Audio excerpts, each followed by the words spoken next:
We're east of the riverbed, and we're taking fire from the west. Roger, stand by, we're popping smoke. Oh, fuck. You're the farmer, Oh, bro. I don't breathe, but... No, don't kill me. Yeah, we good to go? We're good to go whenever you are. Alright, let's send it. Good to go? Sure, man. Alright. Okay. This is Project Warrior, episode 4. I am Manny Singh. My guest today is a junior non-commissioned officer in the 1st Battalion Royal Canadian Regiment. He's a subject matter expert in mountaineering. He has recently graduated from the Army's Advanced Mountain Warfare course. He is a veteran of the war in Afghanistan and yet again prepares for expeditionary operations with the 1st Battalion. He's a father, a husband, a farmer, a soldier, and a powerful human being. Please welcome Master Corporal Nicholas Desnoyers. Thank you for coming on, the Destroyer. Yeah, I don't know if I'm like a not expert, but you know. Hey man, you are in terms of everybody here, because I think you're the first AMO in the battalion in a long time. It's been a little while, yeah. Yeah, it's probably been a while. You're the only one that I know about for sure. I think there's 3 of us left total. 3 of you guys in the battalion? Yeah, in the battalion. Wow. Do you guys know everybody on the base that's AMO? No, I do not. Okay. I know the guys I was on course with, but Did you guys get your patch? it's not been approved by, Oh, it's still in the works? I don't know. It hasn't been approved by, You guys should get one. It's a specialty, right? It is. Yes, it is. Yeah. Okay, right on. I don't even know what it's going to be. Like, is it a mountain or is it like a pick? Or like Usually it's like the 2 pickaxes, and then you'll probably have like a coiled rope in there or something like that. Right on. Or maybe a guy rappelling with like... It's Gucci, bro. Stuff There should be on. your face on it. No. So Nick, man, like, let's start. Can you tell me about what your role is right now in the battalion? Right now I'm a CQ2IC for Echo Company. Okay, can you tell the people who might not be in the infantry right now what the CQ2IC is? So basically I just take care of stores, so if guys within the Echo Company needed like camp aid or whatever, kind of like consumables, or they require something special for an exercise or something, they come through me and I basically order it. So you handle all the logistics for the company? That's right. Okay. So CQ is the company quartermaster's department, and the 2IC is essentially his second in command of all the inventory and the logistics that happen within Echo Company. And Echo Company is our highly specialized company in the battalion that has a recce platoon, has sniper detachments, and it has like anybody who has like advanced mountaineering in there as well, I guess. That's just me there, but yeah, it basically has recce, snipers, and SIGs Okay, that fall under us. right It's on, like a support company. right on. So Nick, like, yo, tell us about yourself. Like, where did you grow up? I grew up in St. Albert. Were you born there too? I was born in Calciman, just the town next over, but All right. yeah, it's about half hour eastbound of Ottawa. The famous curds. The famous curds? Yeah, you ever heard of it? No, man. Curd factory? No? What? St. I gotta Albert curds? No, I Oh, gotta yeah. go then, eh? You haven't lived it. Yeah, clearly. Yo, so like, you grew up there your whole life? Yes, I did. Very small town, farming town, so very quiet. Your family are farmers? My uncle is a farmer, my dad's a mechanic. A diesel Okay. mechanic. But you grew up basically around that community and That's those right. kind of people your whole life, eh? That's right. So when did the military become a thing in your life? Yeah. So I've never had anybody in the military growing up. Like I didn't even know nothing about the military at all. And one day I was working in the chemical fertilizer fields for farmers right before they plant, right? And I heard on the radio, and it must have been early 2008, I think, around there. And I heard on the radio, like, I think it was like 3 or 4 soldiers got killed in Afghanistan again. And I was like, wow. I was like, again, you just kept hearing on the radio, right? Like, and I was like, I'm young, I'm fit, like, why am I not doing my part, sort of thing? Like, so that was my, that's why I decided to join. I was like, I'm good to go. That was early 2008? Early 2008. Okay. And so let me back this up, like just to have an understanding of like your kind of family dynamics. Like, did you grow up in a big family? I grew up 2 brothers. 2 brothers? Yeah. Okay. And like, did you guys like all like were interested in a lot of the same things? Like not growing up as really. a kid, were you like an outdoors kind of person? Yeah, I was always outside. Okay. I played pretty much every sport known to man at this point, like competitively, and Hockey, I'm guessing, I big played a time? lot of hockey. Yeah. Yeah. My biggest one I was actually really good at was volleyball. Believe it or not. Okay. I was really really good at that, and I love that. Right I played some on. basketball, like all sorts of stuff. Right? Golf. I'm not too good at golf, but No worries, I enjoy man. it. But dude, volleyball, I never have guessed that. That's Oh, yeah. awesome. Do you still play on it? I would love to if I had time. But Yeah. that's why I like when we used to have the Friday sports day there. I played that all the time. Yeah, because Or you like can get it in. when we do like the competition between units there, like I always play volleyball. Man, hopefully they can bring back Sports Friday. I Like, hope don't know so. what this COVID stuff's gonna be like. But It's good for morale. yeah, 100%. And like, I guess during your circumstances where you can't really dedicate any time after work to extra stuff, That's right. you can probably get it in during then. Right on. So like 2008, the war's going on. That's during 308's tour, I believe, during that time as well. Pretty intense deployment. And like, you're hearing about these casualties, and you're like, yo, I should probably do my part or like help out. And like, you felt that kind of obligation or connection with that idea? I did. Yes. Okay. So where did you go and sign up? Did you go to Ottawa? Did you have to go to the city? I went to Ottawa and then did all my aptitude tests and stuff like that. And I think it would have been March, I guess, maybe March. That's when they called me, did my interview, and then I joined the Army in 2008, August. Yeah, August. 2008. That's when I left for basic training, yeah. So how did you get into the infantry though? Or like, how did that become like the trade that you wanted? Just look badass on like the videos, you know what I mean? Like, so because you have to take three choices, right? So it was like armor was one of them, artillery, because I wanted to, you know what I mean? Like you see movies, you want to be in the thick of it. You want to be like in it, and that's... And stereotypically, like, infantry is what everybody imagines. That's right. When I used to play guns as kids, you know what I mean? I used to play army, so I was an infantry. Yeah, fair enough, man. So you joined the military. You're going through your training. What was that experience like, coming from your background? Yeah, that was life-changing if you want to say that. Because like when I got to basic, I didn't even know we have to shave every day. I had no idea. They said, okay, bring a razor. I'm like, okay. And you get there, like, you got to shave every day. I'm like, what? I don't want that. So that was just rude awakening, basic training back in that time anyways. And got through that and went to DP1, which I had mine in Gagetown. Oh, you had to go to Gagetown? I had to go to Gagetown. Was there any particular reason you had to go to Gagetown? I think the course before me went to Meaford, and I guess Meaford was backlog, and then I guess they need to... I don't know, like I wasn't making those decisions, but I would assume that they had to push people through faster with the ongoing situation, I guess. So yeah, for like, sure. They're going to do like a first serial in Gagetown. So. And I found out like 2 days before I was supposed to leave the Meaford team. Like, you're going there, bye. Were they initially telling you, hey, you're going to Meaford, you're going to Meaford, you're going to Meaford, you're telling everybody I'm going to Meaford? That's right. And they're like, pack your stuff, you're going to New Brunswick. That's right. And they're like, you're going to Ormuck. They're like, I don't even know where that is. Where is that? Where is it? So like, you get through your training, man. Like, actually, let's back this up. So this is 2008. By the time you're on DP1, was it 2009? It would have been, so I got to DP1 it was 2 days before my birthday, so November. Okay. And then I finished battle school, it would have been like February, I would assume, if I make the math right. Do you remember like what you were thinking at the time? Like the war was going on. Yeah, I was just trying to survive. It's like DP1, to be honest. Yeah, you wanted to make it. I wanted to make it.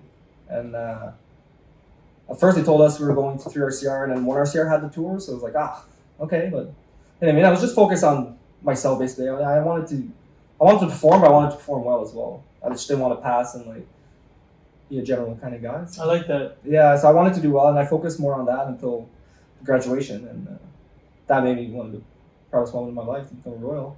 Like, even my instructors would walk by, like, hey, what's up, Royal? I'm like, oh yeah. Mm-hmm. So yeah, it was a good pride, yeah, for sure. Yeah, that regimental pride starts clicking in, right there, yeah, because you see these instructors all the time, and you're like, these guys are badass. Like, I want to be like you. Any notable people, your instructors?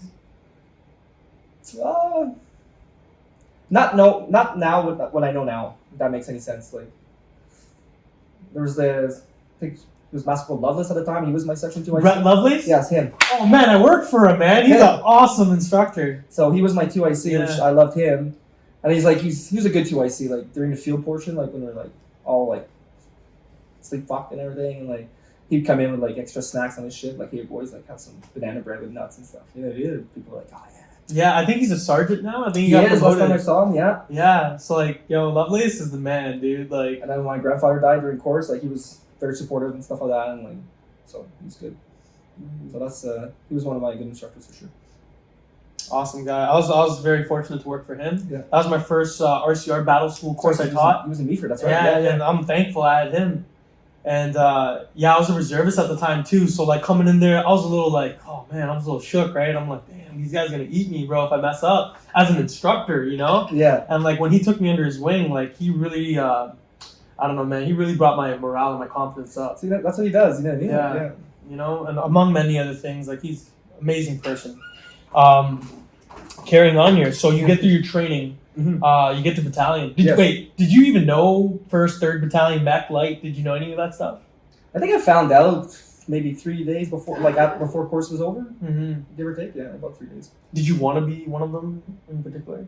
I didn't know anything about the regiments, to be honest. I mean, so they told me you're going through RCR, and I'm like, okay, that's where I'm going. And then when I got to RCR, then the pride comes in, right? And then through RCR. So you were 3rd Battalion. I was, yes. Oh man, I think you're the first guy I interviewed that said like that was in 3rd Battalion. I wasn't there for long, but yeah, that's where I started. Right on. And I was lucky enough that I was fit. And then I got my jump course right off the bat right there. Awesome. So I think it was the first day I got there. Like, I think I arrived at 2 o'clock, 0200 in the morning. And they're like, okay, tomorrow PT test. I'm like, okay. I just show up and like do this test. I didn't even know what I was doing. They're just like, do this, do this. I'm like, okay. And I did very well. And then they're like, okay, you're going on basic para. And I was like, basic what? I was like, I didn't even know what that was. Like, so. Man, you arrive at 2 a.m. to check into battalion. That's right. And then by what, like 08, it's like PT Something like test. that, yeah. And then next thing you know, you're loaded on your jump course. That's right. Your basic parachutist course. Right on. So you get your wings. Are you thrown into like Mike Company? Or? No, I did not. I was in Oscar Company because at this point, Oscar Company was supposed to be the company that's deploying with 1 RCR. Okay. But when I got there, they already had their manning. So every section had 4 extra guys Okay. of like spares, if you wish. And then I was brand new at this time. So I stayed like that, I think, I want to say till July or June. I'm not too sure exactly. And then that's when I got sent to 1 RCR 10% in Duke's Company. And that was as legit, you're just from 3rd Battalion, just here temporarily. Yeah, I was attached posted here for the 110 tour? as a 10% guy. Yeah. Okay. So, all right. So you get to that 10% pool. This is like This is crazy. Task Force 110. Yeah. Yeah, tell me about this. Battle group, yeah. As Duke's Company, I think like just the 10% pool was probably like 200 dudes waiting Oh, for it. snap. It was huge because it was the guys returning from 308, I believe. So you had one platoon that wasn't touched. There was all the guys coming back and stuff like that. I think some of the broken guys were in there and stuff like that, right? And the remainder, we had at least 200 people. I think we had 6 platoons. Whoa. But it was huge. Tons of people. Everybody wanted to go on there. Like, if you wanted to go, you had to bring your A game. Like, Yeah, 100%. well, first of all, you have to be noticed. Like, how do you make someone else notice you, right? Like, especially as a private, you don't know anybody. Coming from the 3rd Battalion, so I had like I had Pullen with me, had Mouche with me, I had maybe like 5 guys, give or take. Richardson, yeah, about 5 or 6 guys. That's it. So how'd you get noticed? I have no idea. You made fun of my, well, not made fun. Sorry, you introduced me as a destroyer. It was Ogle, Benedict, eggs. Okay. Yeah. Yeah, the old DSM of That's right. Meaford. That's right, Warren Benedict, and then he was my platoon warrant, and he couldn't pronounce my last name, so we're doing roll call, and he's like, "There's destroyer," and I was like, "Didn't know any warrants?" Like, "Yeah, that guy." I was like, "Here," I was like, "What?" So I don't know if that like made people laugh. I don't know, but I was a C6 gunner for the platoon, and all of a sudden they're like, "Clear out, you're leaving." So this is Master Warrant Officer Benedict, who That's right. was a warrant at the time, That's right. and he dubbed you the Destroyer. That's how my name started, and for some reason it stuck, even though like I don't know, but Yeah, that's awesome. yeah. All right. So you get onto tour. All right. And like, as 10%, were the task force already there, or did you go with them from the beginning? From the beginning. So I was lucky enough to be one of the guys that I want to say I got picked up around October, maybe early November Of 09? of 09, yeah. Okay. So I was able to do pretty much all the training with my platoon I was going overseas with, so that was huge. And that's important. That 100% it is. That unit cohesion, man. 'Cause that's, yeah. So I got there, but which is funny because the unit was in the field at that time. Like, Bravo Company was in the field, so they're just like, yeah, pack your stuff, you're going there. Okay. No idea where I'm going. Like, So you got moved to Bravo Company for that deployment. that's right. That's Right Bravo on. Company. What platoon? 4 platoon, 3 section. 4 platoon, 3 section. Yeah. What was your job? I was just a rifleman. Okay, rifleman in the section. Yep, just brand new dude. Right on. And I was lucky enough to get, I don't know if that's a question later, but Teachable C, which is an amazing course. I recommend that to everybody. And I was lucky enough to get that. Yeah, and that stands for? I think that's one LeBlanc was telling us. Teachable C. Trauma. Casualty combat care, like tactical casualty combat care. There we go. Okay, right on. I think, but yeah. But that's essentially like advanced, not first aid, but it's advanced trauma care. Yeah, basically, so you go like your basic first aid, and you get your combat first aid, and then you have your Teachable C. And you have that extra like leg pouch with all your extra goodies in there to treat those casualties. That's right, yeah. Man. We had 2 per section. So. 2 per section, right? Yeah, for a reason. Yeah, yeah. Man. So you're a rifleman, Bravo Company 3 section. Yo, can you tell me about what your first deployment experience was like? First deployment, as in... And like in Afghanistan, like what was it like? Yeah. Eye-opening, for sure. Like, it was, it was eye-opening. Who was there? Did you guys rip out the Patricias? Patricias, yeah. Okay. And then, like, the flights got all mixed up, too, because, like, it was during that time the volcanoes were going. I think it was in Greenland or something. Volcanoes? Yeah, you don't... I don't know. Yeah, you have to look it up. I guess there's volcanoes because we had to go, like, north, I guess, to get to the flights where we were supposed to go. And I guess some flights couldn't fly because the volcano, like, was, like, the smoke was going up or whatever. So I was supposed to be, like, the Fort Chalk or something like that. And I ended up, like, arriving before my section commander. You know what I mean? So that was kind of weird, too, because you get there and you're, like, the dudes are supposed to be there, like, waiting for you or not there. So you're kind of like, oh. You know what I mean? Like, how old were you when you were on this deployment? I want to say 22. 22. I want to say, yeah. How old were you when you joined? I don't even know. I don't even remember. To be honest. Maybe it must have been at least a year or two that went through, right? Yeah, it would have been 2021. 2021 when you joined? So you're 22 in Afghanistan. Around there, 22, 23, yeah. Man, and you're with veterans in your section and your platoon? What do you mean by veterans? Like you had guys who already previously been in Afghanistan? Didn't have much. No? A lot of these guys are first timers? A lot of them, yeah. Like in Afghanistan too? Like troop-wise, I think leadership, we were pretty good for veterans on that point, for sure. Mm-hmm. So yeah, it was, yeah, sorry, go ahead. Well, I don't know, like, how you want to approach this thing. Like, tell me what it was like being just a rifleman first time in country. Like, do you remember any kind of first thoughts? Hot. Hot. Super hot. Which was good, because when we got there in CAF, I want to say it was about 3 days that you were forced to stay there, like, drink a lot of water, and, like, everywhere you went, there was a fridge with water.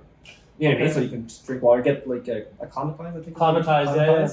And then you have all your safety briefs and blah, blah, blah, and, like, you know what I mean? All that stuff. And that's kind of funny, too, because they're like, and I'm sure anybody you talk to will tell you the same thing. You have that brief at one point of, like, this is the area you're operating in. Like, this is all the known IED strikes and whatever. And it's just a big blob of red.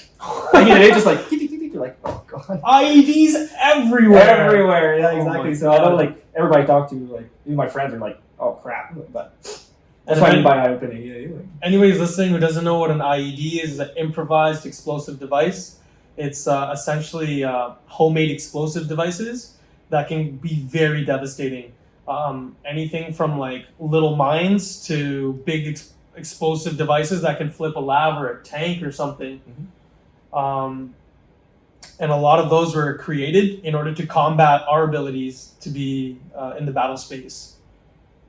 Very effective from the Taliban. So you get told, where were you going to be operating in Afghanistan? In Kandahar?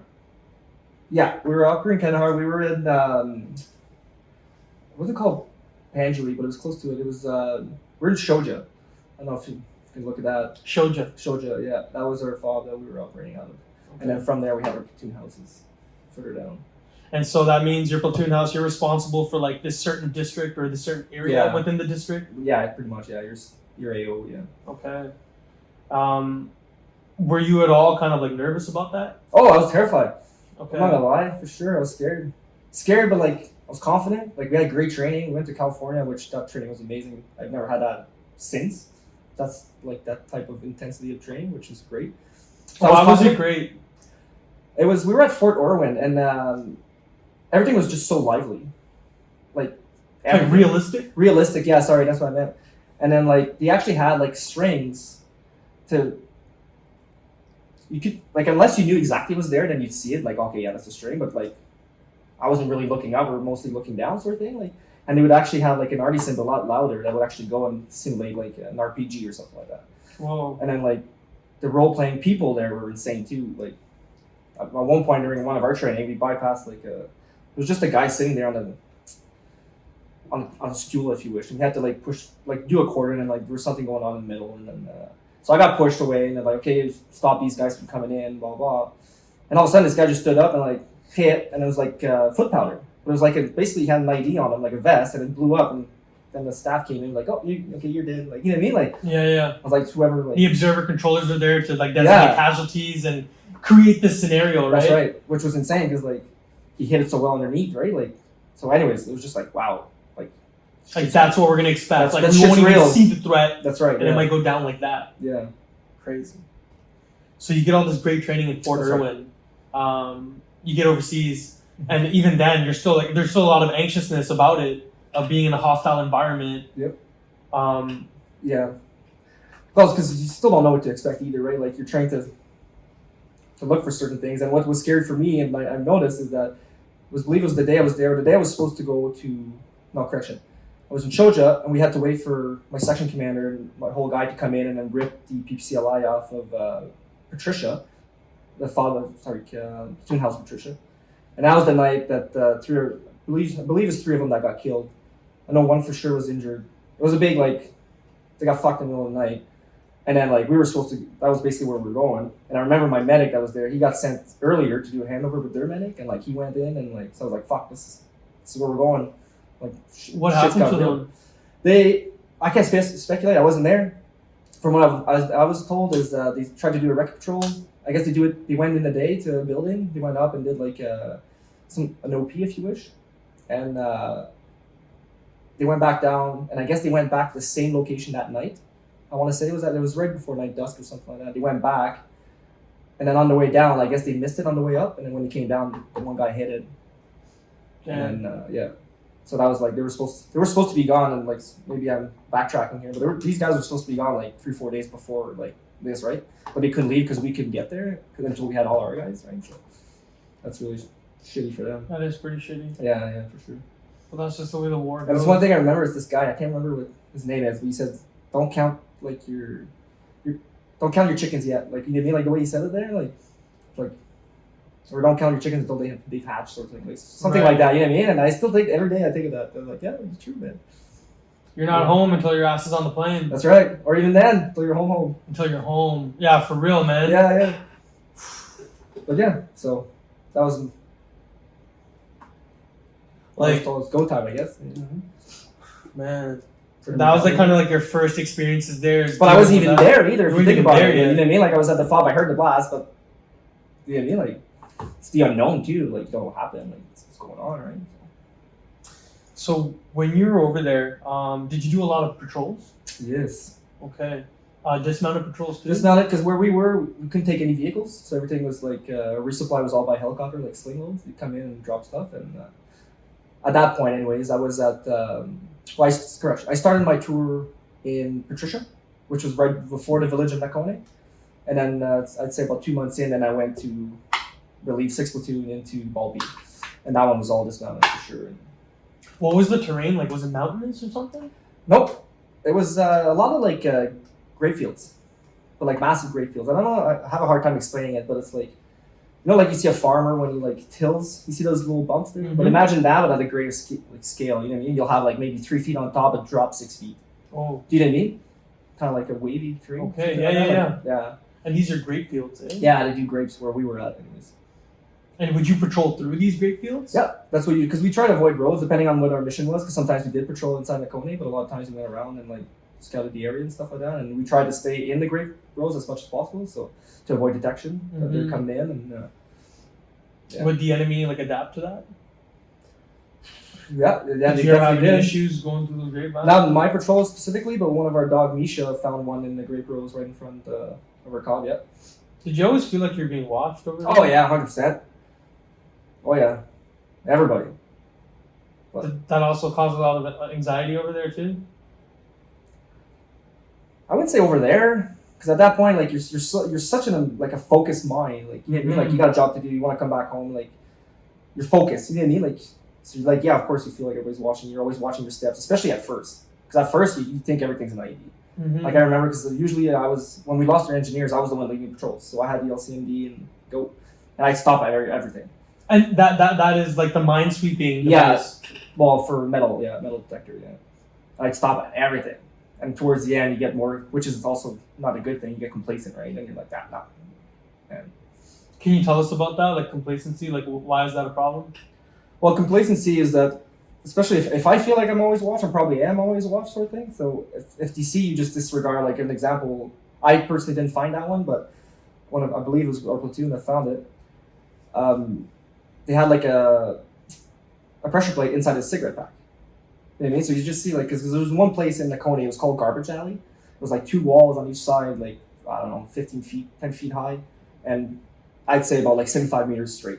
Like, it was a perfect, like, killing zone, in my opinion.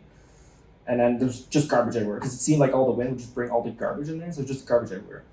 And then, so if you get complacent, maybe at first you would have sweeped it, and towards the end, like, it's obviously, you know what I mean? Like, stuff like that, I mean.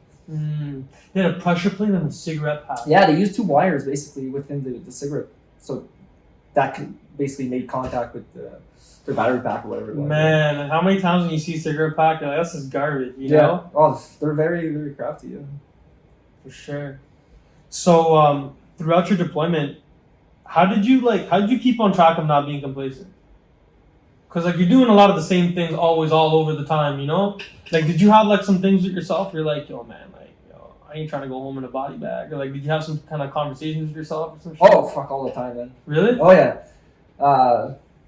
It seemed like I became very spiritual at that time, if that makes any sense. Like, and tell me about that. Like, what do you mean? Like, I almost felt like I knew something was coming the next day or something, if that makes any sense. So, like, I knew I was going on patrol probably the next day, because we did, like, a 3-day, like, turnaround. Like, one day you'd be patrolling, the other day you'd be, like, security, like, right? The third day you'd be QRF, day off, right? Mm-hmm. So you know it's coming. You may not have an idea of where you're going. You may or may not, depending on what's going on, right? But then you feel like, yeah, I don't know, like, you know, like this bad feeling you get, sort of thing. Like, I don't like this, you know what I mean? And like, yeah. Man, those gut feelings. Yeah, yeah. Did you learn to trust your gut a lot? Oh, it happens so many often. I don't know, like, I'm back here and I didn't hit an ID, so I would like to think so. But yeah, man, it was being on a deployment like that. Like, lucky, I should say. I was very lucky too. A lot of people were lucky. Luck plays a lot. I think so. I believe so. Because there was one I remember. If you want to hear that one, I guess a week prior, like a patrol went, like I think it was 2-1 Bravo went, like the way I look at it, like north to south, if you wish, left to right. Mm-hmm. And then we had to go close to that, but we were going to connect because they told us there was a little bridge, like basically a log that you can cross a wadi with. So I remember I had the engineer weren't with me, but for some reason I was leading that patrol. Well, correction. My sergeant was leading, and then like I was the first guy. I was on point. There we go. You know what I mean? Tell me like, hey, go this way. I want to go in that direction, and I make trail, right? And I remember at one point I get to this where a crossing point, a wadi is, and I'm getting ready. Okay, like trying to look at things. I'm getting ready to basically start crossing, and then the warrant just comes in. He's like, just wait a minute. I'll clear this. And I still remember I was like, oh, thank God. And he comes in, and the way it was, so imagine like a goat path coming across, and then there's like a broken down terrain a little bit, like just enough to put your foot if you wish, right? So he goes to cross, and then like I guess he loses balance because you're so heavy with all the kit, right? Towards the end, and he just jumps on that path, and he steps on, and he just sees wires kicking up, and he just screams like everybody, like, you know what I mean? So everybody gets down, and then he does this engineer thing, right? Like, he's awesome. And what he found was 2 DFCs pointing in like either direction. That? It's a directional explosive. Okay. Instead of like just exploding everywhere, it's more directed. If that makes any sense. Mm-hmm. Kind of like a shotgun blast, a slug versus a buckshot. Okay. If you want to look at it that way. He found that. Well, he stepped on the battery pack that kicked up the wire, and that's why like everybody freaked out. But then when he started like prodding, the guys put 2 DFCs facing this way on the path that the 2-1 Bravo did like 2-3 days ago, hoping that they would use that path again. And that comes, I guess, into complacency I was talking about. Stuff like that, you know what I mean? And so, and that was the day before I was telling you, I was like, I don't like this day. Like, yeah. So. Oh, man. That's crazy. Oh, yeah. How many IEDs did you guys find? Oh, I can't remember. Too many. And those are just the ones you found? That's right. You guys could have missed some or just been lucky? Oh, I guarantee we did. For sure. Holy shit. Because I think the one that, Would you guys like clear an area and then by the next day it's already been mined again? It could have been, yeah, for sure. Oh yeah. So your deployment, Everything is like guessing too, right? Like, did you experience like a lot of hardship over there, other than like the IEDs coming under like in the hostile environment, not knowing who might be friend or foe? Did you experience battle? I expected contact. So like battle is, I guess some people could say like, yeah, they're definitely like firefight back and forth. You know what I mean? Like mostly for us it was like they'd fire a couple of rounds at you, a couple bursts, and then that was pretty much it. You know what I mean? Like I was lucky enough to not fire back. I was in that situation. If you Yeah, wish. fair enough. Most of us was mostly all IEDs, and they'll shoot at you, and like, hey, by the time you, because my section commander was really big on no spec fire whatsoever. So he's like, unless you see a threat, like I want PID before you engage that. No PID matter is what. positive identification. That's right. So there's, you know what I mean? Like so until like for me, and I took that to heart. Like I don't want to go to jail for shooting someone by accident, right? Like, Yeah, for sure. So you know what I mean? Unless I physically saw it, then no. Us was more like the ID game, if you wish. Yeah. And that's difficult too, like having to work in parameters where like you have to have restraint because you have to confirm that target. But if you don't get the necessary information to confirm that target, that guy could be like a dude with a remote detonator or whatever. There's tons of that too, for sure. Or like vehicles too. Yeah. Like the vehicles are coming in, tell him stop, doesn't stop. Okay, weapon comes up, and like just as you're about to like squeeze that trigger, then like he slams on the brakes or something. You know what I mean? Like there's so much like. Man, like I have like I don't want to say I have a basic understanding of hardship, but like my experiences are obviously not the same as your experiences. And like being overseas, like did you learn, I guess, a lot about how to deal with hardship too? No, I wouldn't say that. Because at that time, I don't think you think too much about it. I think, like I said, yeah, you got that resiliency of like, in my opinion, for me anyways, I should say, right? Like I can't speak for everybody. But I think for me it's after the fact when you come back in and like, holy shit, that could have happened. You know what I mean? I had such a great like section commander, like he was, you know what I mean? I couldn't ask for anything better. So I think that had a big thing on like how to control hardship, I guess, if you wish, or how to deal with it. Like I knew I was in competent hands when I was being led by this man, right? And that's important, right? 100%. It gives you faith in like what you're doing, and like it lets you focus more on the job. For sure. Because you're like, yo, everything's being handled. Mm-hmm. I don't gotta worry about that. Because my IC is making sure that like everything is being handled by everyone's following the rules and responsibilities and doing their part. Mm-hmm. And then you can just focus on your task. That's right. Being overseas, did you have a lot of reserves there? We had 2 reserves per section. Per section? Mm-hmm. And like, was that difficult to have like part-timers integrated? Difficult, I'd say no. Not for my platoon anyways, because they were all pretty good, all pretty switched on. And I was lucky because when I came into 2-1 Charlie, the 2 reservists were already there. Okay. So in my opinion, they were just guys still part of this team. Like I want to integrate with that team basically, right? Right And on. my 2 reservists in my section were amazing. So good, like you couldn't even tell. No, 100%. Right on. You can tell by their Balmora, I think it's called. yeah. That's it. AKA the funny hat. That's right. yeah. Right on. I used to wear one too. That's awesome. Yeah, like being overseas, like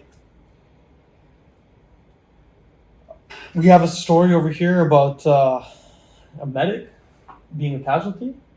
Just Rick, you want to talk about? Yeah, would you be comfortable Sure. talking about that? Yeah. Could you tell us about that? Sure. I wasn't there for the incident, but I think what struck me the most about that specific hit was that I remember when I was loading the bags, like on the plane, I was part of baggage party, so loading that, and I remember she was on my right, and she was always smiling, and I was like, almost like focused to the point of like, you know what I mean, like why are you laughing right now? Like this is a serious matter, almost to the point, you know what I mean, like I couldn't get myself to smile and have fun, and I was like, wow, like. She seems nice just for the fact of like she seems to like just joke around, like smiling all the time, which is great. And she's making jokes and she's making the time pass by, right? And then at that moment, I remember I was like, I'm looking like left and right, and I'm like, how many of us are not going to come back at this point, right? Like that's what I meant, like a little bit spiritual, like maybe overthinking things, but it's like how many of us are not going to come back from that? And then like when I heard that her and then Andrew Miller, I think it was Miller, can't remember, but yeah, I was like, fuck, that sucks. Like, what did end up happening to her? I wasn't there, but she hid, I believe her bison hid an ID on their way to Massengar. Okay. Yeah. And, man, the bison too, right? Yeah. And those things are not very well armored either, right? I don't know. I don't think so. But It's a damn shame. Was that the first person you lost in that task force on that deployment? no. So you guys lost people already before that moment went down? Yes. Yeah, I think our first one we lost was Sergeant Goudreau. He was an engineer sergeant with us, and it was with 2-1 Bravo, and it was early morning. Yeah, because I remember I was sleeping, and it's the IED that woke me up, and I knew our guys was out. Whoa. And then we start like basically screaming like, "Who was it? Who was it?" Right? Because it like the radio started chattering, blah blah blah, and like we're all worried of who it is, sort of thing. And our section was QRF to go and help out 2-1 Bravo so we can get the fuck out of there. Yeah. So Sergeant Goudreau. Yeah. Were you close with any of the people that?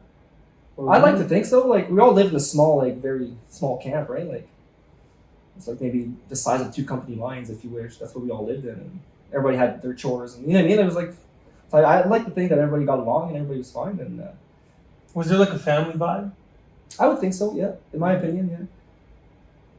And that kind of helps like get through a deployment like that too, when you guys have that kind of environment there, I think so. that yeah. family vibe. Oh, for sure. Yeah.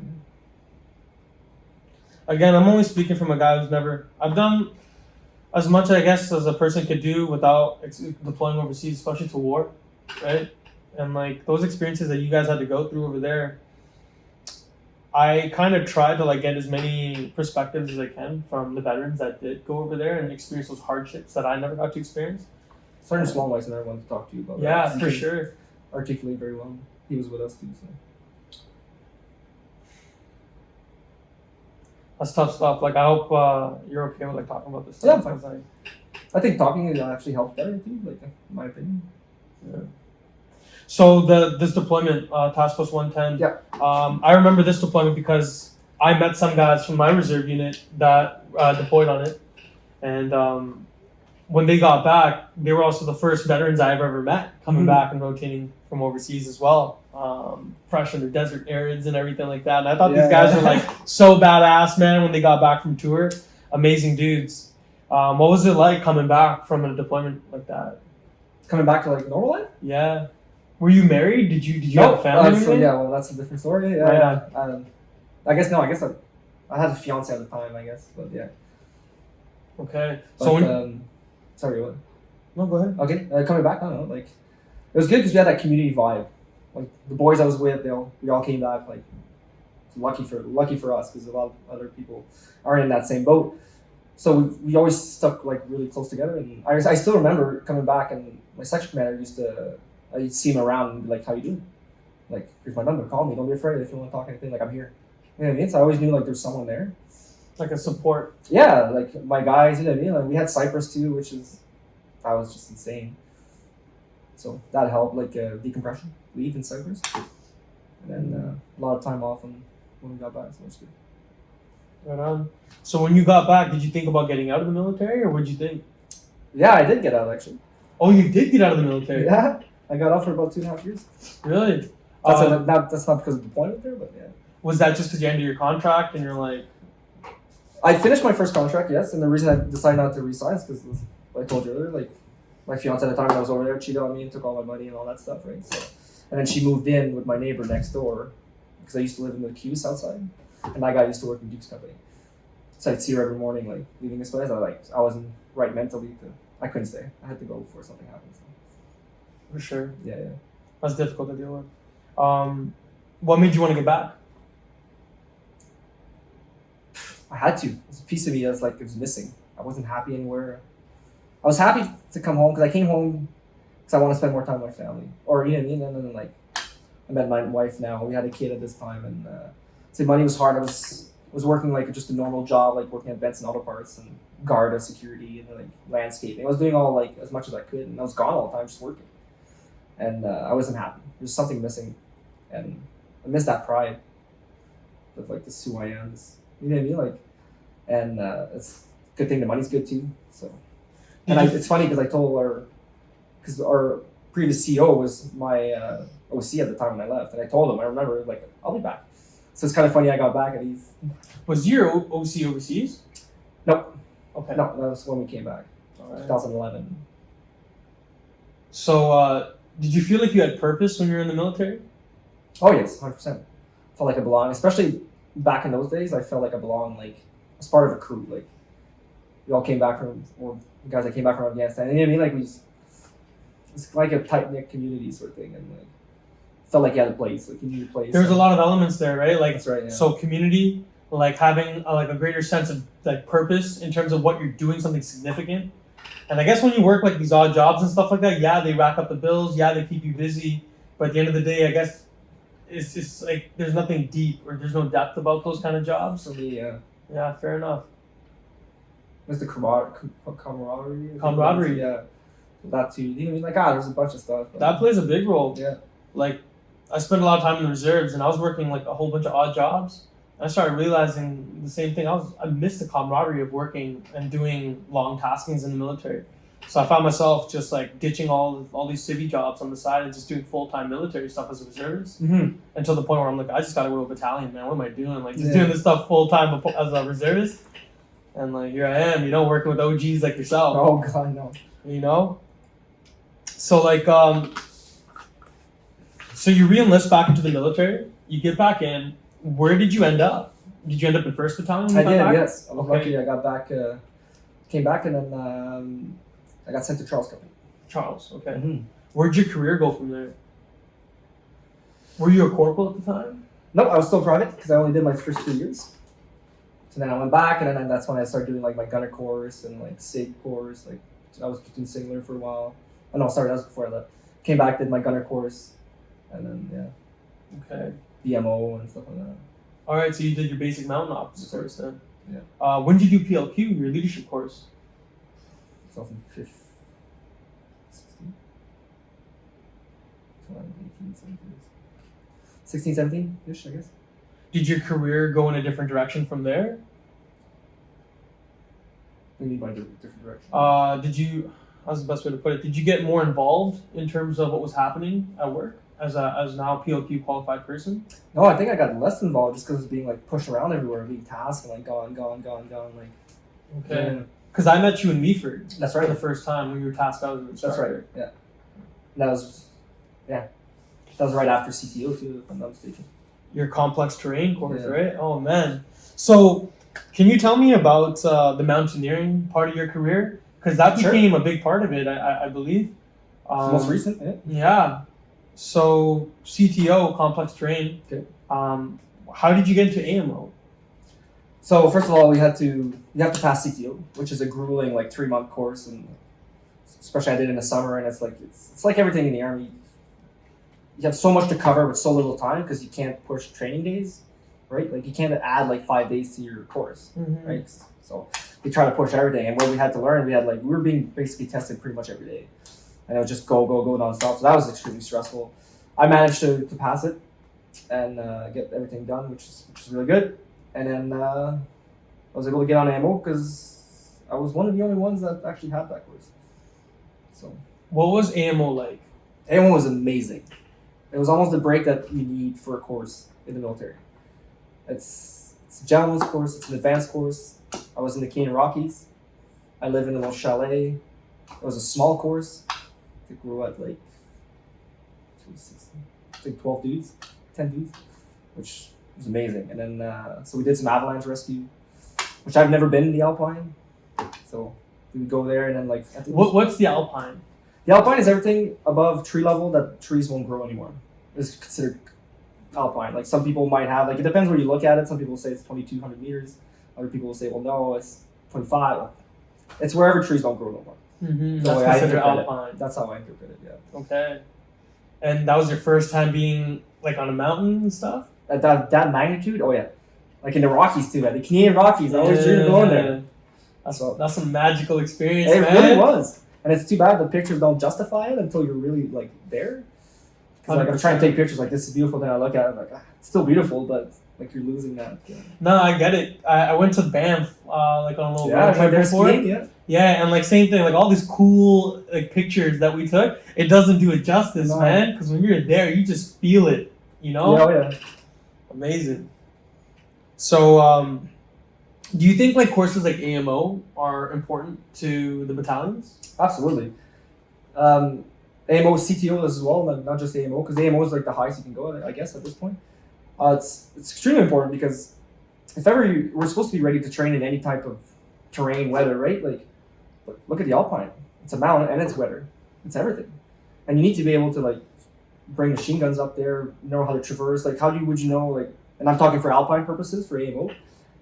Like, we got tested on like being able to analyze like snowpack. So we dig holes and be able to see, okay, and then we do tests and to see like if there's what's the risk of avalanche and how much weight can we put on it before it starts to need crack and propagate and stuff like that. So like that's just huge if ever we go somewhere and we need to traverse that terrain. Yeah. So. And historically speaking, like militaries have fought in the mountains. That's right. Like for hundreds of thousands of years have been fighting in like those kind of environments. So it is important to still keep that kind of capability. That's right. Man.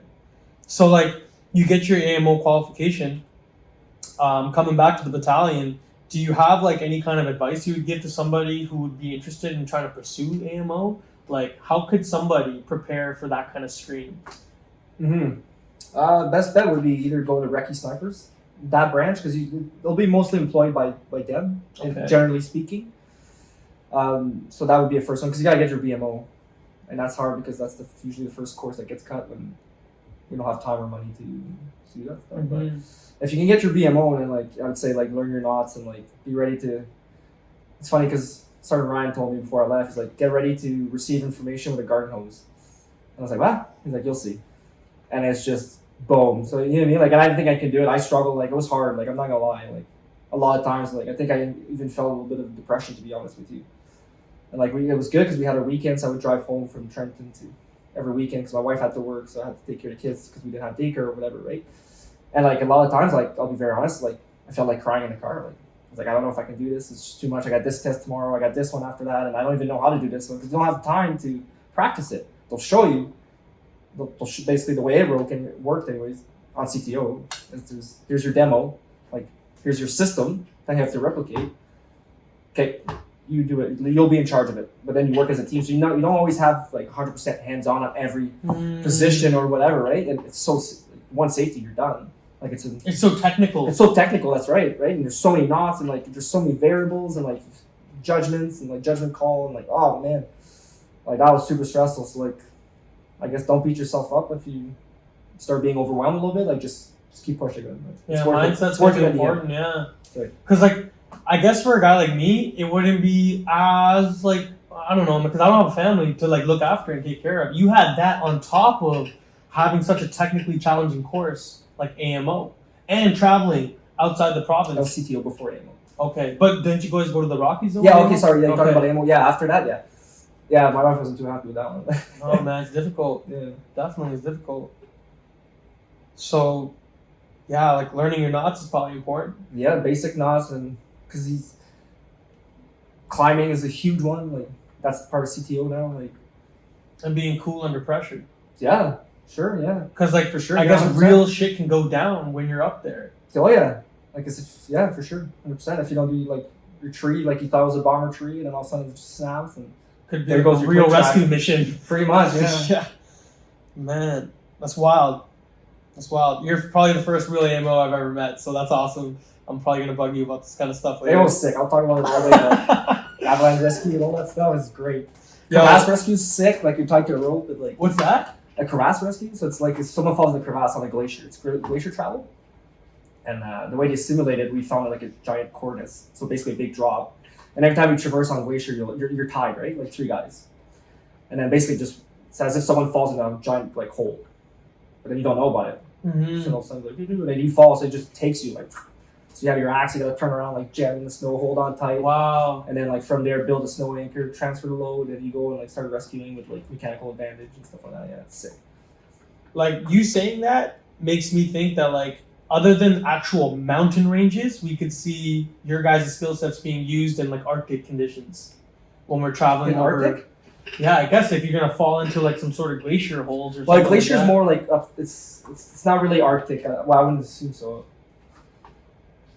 Because glacier's mostly in the mountains, right? There's glacier Are they? falls. Yeah, Okay, and then fair enough. what creates a crevasse is when it's like because the mountain's not straight slick, right? Like mountains will go like this sort of thing. So when that glacier gets too heavy, then it'll crack, and it creates a gigantic crack. That makes any sense?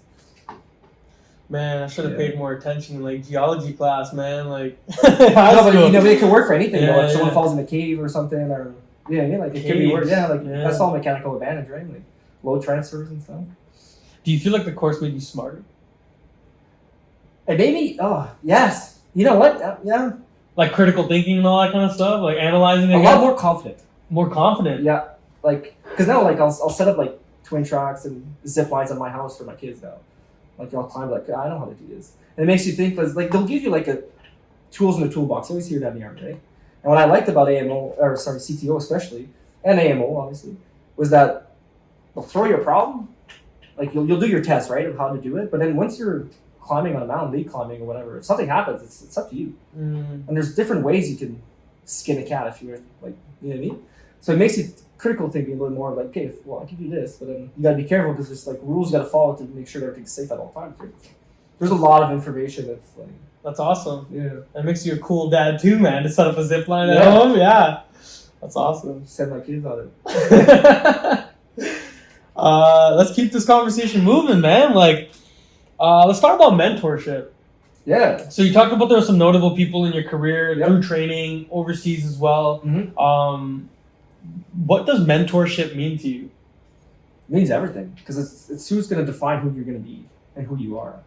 And especially as you move up in ranks, like that falls down too, right? Like to your subordinates at this point and the guys you're gonna train and it means everything. I think that's the most important thing in the army is mentorship, in my opinion. Do you have any particular Or role models. I know it's role not models? mentorship and role models. It's Yeah, not yeah. really the same thing, but yeah. Do you have any particular role models right now? Yeah, well, I have two that are Oh, very, yeah? very notable. And Do you mind sharing? no, absolutely not. At that time, he was a master corporal in Wrecking Platoon. I got sent to Bravo Company 3 section as a section commander, and he got WSC, I think is the word for it. What's that? It's when you get promoted, but without like actually getting just for the deployment, and when you get back, you lose it sort of thing. Oh, it's like WSC, WSI or something. what's the acronym for? But yeah, I don't know know. what you mean. Yeah, It's a temporary promotion. That's right. Yeah, you're qualified and everything, but you just don't get it, which is it's very unfortunate for those people, in my opinion. But yeah, so Leo Myers, at this time was Sergeant Myers. He was a master corporal. Now he's a warrant Myers. I believe he's working for Standards in Ottawa. Yo, I met him in Yeah. Meaford once. Yeah. Okay. That guy was amazing, in my opinion.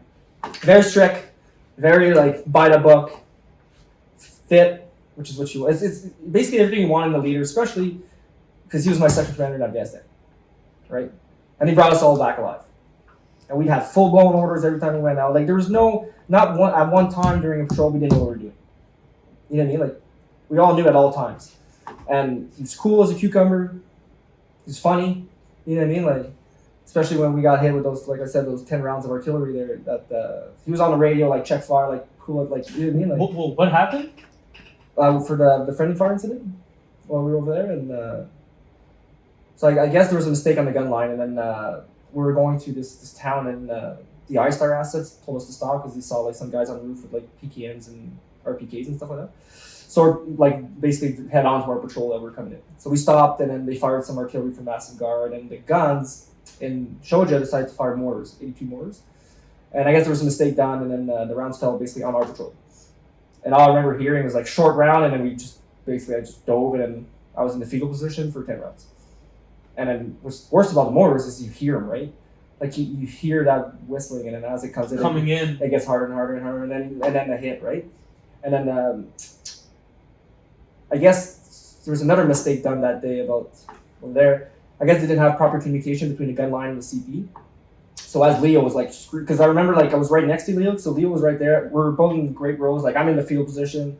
Like every time it hits, you know what I mean? Like he just Shit. And I remember just looking at Leo, and he's screaming on the radio like check fire, like like hearing his patrol like check fire, like I must have screamed it like 50 times. I don't know, but and I guess at the trajectory of the round, like by the time like it got sent to the gun line, like eventually 10 rounds hit basically, right? So, and he's, you know what I mean? Then we had some A&A casualties, which is unfortunate because we lost one of our good commanders, like Samshala.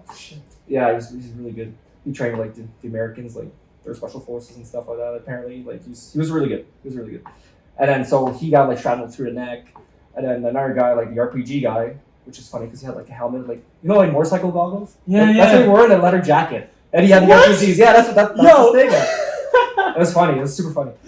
Anyways, he got shrapnel in the leg, whatever. So long story short, then so we were able to patch this up. Then we got hit with a contact. Didn't know where it was coming from at this point, but then so he was able to coordinate like a HLS. He was able to coordinate like 9-liners, miss, contacts getting hit, and so he was just he brought us all back. And then at this point, like we were combat effective because I lost all my medical supplies. Like the medic had lost a lot of his medical supplies. We ran out of water. So I was like one of the only guys with like Gatorade left, I think, and I was just passing through patrol, right? Like everybody gets some, right? And then so we basically had nothing. We were about like 8-9K out, and so basically we had to turn back and come back. And then like the whole time, like I went through like heat exhaustion, I think it was, and then like I didn't really notice it, but like you started getting like you want to vomit, right? Like blah blah. Like the bird came in, got rid of kept in, we went back. And I remember like I'm walking and my legs are just giving out. Like I'm walking, like it's like I'm tripping almost, and it's like. What's going on? And he's like, how much water? Like, well, I brought like 6 liters. And I was good, but maybe not 6 there, but I was good. And apparently, he was right behind me the whole time. Like, you're good, man. Keep going. Like, you know what I mean? Like, kind of that motivational, like behind your shoulder, not jacking you up, but you know what I mean? Like, let's go. We gotta move. You know what I mean? Like, kind of thing. So I took that for a fact because that was one of my weakest moments for me. I think I felt like helpless. Like I was really weak that day, I should say, right? Like in general. And then yeah. And then took 3 bags of IV, and then I think I went to CAF 2 days later for like because I guess one of the guys we worked with had like whatever the hep we can't have there. We were not being vaccine for whatever. Okay. Apparently one of them had that, so like I got a needle stick, which is funny because they call it a needle stick, but it's because like I was working on the guy with the leg, and then like I had like gloves on, and then like when I pushed off, they had like thorns, like thorn trees sort of thing, bush, but it's like huge, right? And it went through my hand, like it wasn't a needle stick. But I was like, yeah, I just got that. I don't know if it really matters. And he's like, yeah, we're going to get you checked anyways. And blah, blah. Like, the medics were good for that. So, yeah, that's basically it. And he was there the whole time. And then, like, he was good for sure. That's one of my, for sure, mentors for that situation. My other mentor would be Sergeant Sloanwhite. Like, he's a good dude. He's a fit dude. I worked with him in Ukraine when I got to when I got to there, I should say. That was your second deployment? Yes. We went to Ukraine, and then we were in charge of a leadership company in Desna. And then he was a section commander with 2IC, and we're basically in charge of helping build a course for the Ukrainians. I think it was the 197th Leadership Academy. Basically build a PLQ, their version, so you know what I mean, like so they can become leaders. Because I guess the way they work, the way I understood it, anyways, you have like 2 branches. You have a branch of like you're becoming an instructor, or you're becoming like a leader that would go. Right? Like in the field, or you're teaching at the school? The way I understood it, yeah, I guess so. And then so we're helping with like basically a basic leadership. It was mostly field stuff, right? And like how to do orders and stuff like that, because most of them sometimes didn't do orders at all. Like, so. And he was good because he basically mentored me into like how I was able to build a plan for a foreign army or advise and help them out. And then when he went on leave, it was just me, and I had to like help him with a full course. And I basically like had all the tools that I could to. Basically, it's as if he never left. Basically, right? Like he was able to He set you up for success. That's right. Like make sure this happens. You know what I mean? Like boom, boom, boom, and then like every time we go in the field, like. And at first, when I got there, like from what I've noticed, the Ukrainians especially, like the ones I work with, like if they don't really know you, they wouldn't really respect you. Yeah, listen to you all that much. Sort of thing. Like yeah, okay, like lip service. But once they liked you, I guess, or like what you said, like whatever you said, it was gold. Like it was God's word almost. You know what I mean? Like so they had that respect for him as well? Oh yeah, he was like, and which is funny because the commandant of the school at the time, I talked to our interpreter, I want to say like 4 or 5 months ago, and I said, "How's Sir he doing?" He's like, "Oh, he still has a picture of you and Steve on his computer." No way. It's me and Steve, yeah. Like that's awesome. The field. commandant of the school. The commandant of the school, yeah. Wow. which was good. He gave me and Steve a coin, and he was very, very proud of us and like happy, and which was good because the two, well, Serhi, the platoon commander, and Serhi, the commandant, will come to us, and if they had a problem with somebody or something, he'd be like, how would you do this in Canada? And I would be like, well, I would do this, like this, like this, and he'd be like, okay, done. Like, so it was good, and we built this great program, and I believe they still use it to this day. I believe, I don't know. But That's yeah. awesome. So he was always there, and like he was also on 110 with the Bravo Company. So In your platoon as well? he was in my platoon, yeah. Wow. So he was a corporal at the time, but he was actually in command as well. He was a PLQ qualified corporal in command at one point Of a of section? a section, yeah. Wow. And this is like wow, like That's a lot of responsibility for a Yeah. corporal on tour. that's right. Wow. It's amazing. Yeah. Like Warren Myers, I've never really worked with him much. Like he was standards and he came by and I spoke to him very briefly. Okay. But Sergeant Sloan White, I worked with him on a PLQ, like the first leadership course I ever taught. And I think he really? Yeah. Oh, yeah. And I was his roommate because he was working with the reserve unit. So he got sent to Peterborough for the summer. Yeah. And then I got sent up here for the summer too. I was after my ASA, and they're like, "Hey, you know what? You're gonna stay in Petawawa for the rest of the summer because you're already up there. You're gonna teach your leadership course." I never taught one of these. Please don't make me do it. And anyways, I had to teach this course, and man, I was nervous as hell, like teaching this leadership course, right? And I mean, long story short, I was working on, I'm doing my job out there, and I'm trying to learn from like all my fellow instructors and my peers because these are like the greatest resources I have is my fellow instructors.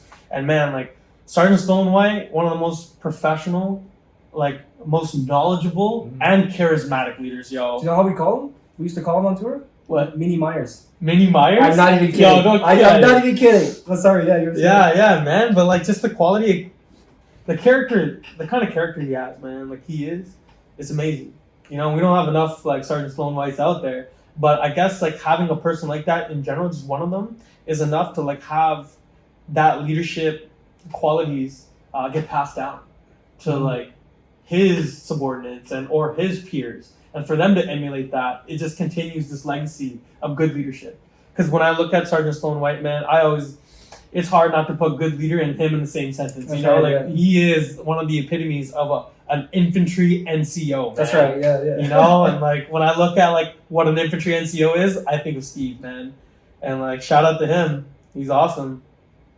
He's actually supposed to come on. Like I know, I saw him downstairs. I thought he was coming. Yeah, man, he's gonna be coming on Monday. That's next good. week. Yeah, that should be a good time for him. He's actually Hopefully the reason why I have this podcast. Actually, Really? I told him about the idea initially. Yeah. And the initial idea was to do like a live interview with a real live audience, and to maybe write up articles about the interview. Okay. And he's like, "Yo, why don't you record it?" And I'm like, "Yeah." I'm like, "I don't know, like if people would be interested in that."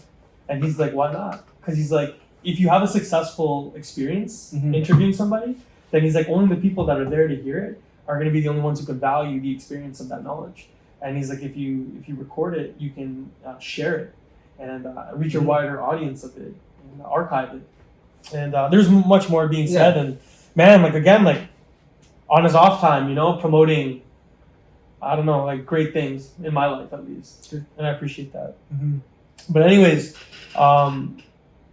coming into leadership, so we talk about how important mentorship is. So do you find like that connection with the mentorship and the leadership then? Say that again, sorry? Do you find like that big connection between mentorship and leadership? Yes, I guess. I guess we kind of are talking about that. Yeah, like a good leader, which is always good. A good leader should always try to mentor as much as he can, like especially to subordinates. Sorry, like should try to pass that knowledge as much as he can. But yeah, that makes sense. 100%. Do you think good leaders? You need to be a good follower to be a good leader? Absolutely. Okay. In my opinion, you need to learn to follow, because every good leader is a follower at a certain point, right? Like, because it's never just your plan; it's your group's plan, or 2 up, 1 up. Like, what's the main goal here? And like, if you're not willing to take, not necessarily criticism, but I mean like the example of somebody else, then how could you? If that makes any sense. I don't know if I said that properly, but I do believe yes, you have to be a great follower to be a good leader. Are there certain attributes that come to mind? An infantry soldier. Yeah, like in terms of characteristics, like I always think as a good follower, for example, like you gotta really be an active listener. Yeah. To understand Okay. what's happening. Okay, yeah. For example. Sure, absolutely. You have to be able to receive criticism. Like Receive criticism. that's a big one. Yeah. Like positive criticism, I guess is the word. I guess it's kind of hard to say because I'm still fighting every day on that actual no, but don't be afraid to fail. I know, like I'm always telling myself that, like I'd rather. Nah, never mind. Not for I'll wait for you later. Like I've been trying to say, like I'd rather do a mistake that makes me humble than like something that makes you arrogant. Like you know what I mean? Like, so if like everybody else is helping you out and like you're not really listening, like following, like I'm talking like you know what I mean, like PLQ wise, if you wish, everybody else is being pushed through, then I don't know. If that makes any sense. Not fair enough. You can cut that. So what advice would you give to somebody in your section, for example, that identifies like a private comes up your team like Master Corporal, like I want to go on PLQ or I want to be a Jack one day. Mm-hmm. What kind of advice would you give that guy? Just be as professional as you want. Like you know what I mean. Like be professional. Seek opportunities to learn. Right. Like soak in the knowledge around you, like what you see, like from other people that are either been through that. Like you know what I mean. Like don't be afraid to learn and grasp knowledge. Show up on time. You know what I mean. Like don't be shitbird. I show up like 15, 20 minutes earlier. Like I still do that at home with my wife. Drives her nuts, but I still do it. Like you know what I mean. Like be punctual. Like be what the army wants you to be. Like as a soldier. Like what is a proper soldier? Be that, and strive for more. 100%. So we kind of spoke about hard times already a little bit. Can you tell me about? You think it's valuable to experience hardship? Absolutely. Why? Makes you stronger. In my opinion. Because like, we'll just look at it like us basically. Like you know, like you can go in the field for an example. Like if your whole section's suffering, it makes you stronger. It makes you bond together faster. It's not that like, well, he wasn't there. He doesn't know what he's talking about. You know what I mean? Like it gives you that confidence too. Like these people right. have been through what I've been through, and I can like, count on them. At one point, like I know, like at one point in my career, I got chosen to go for the Canadian patrol competition.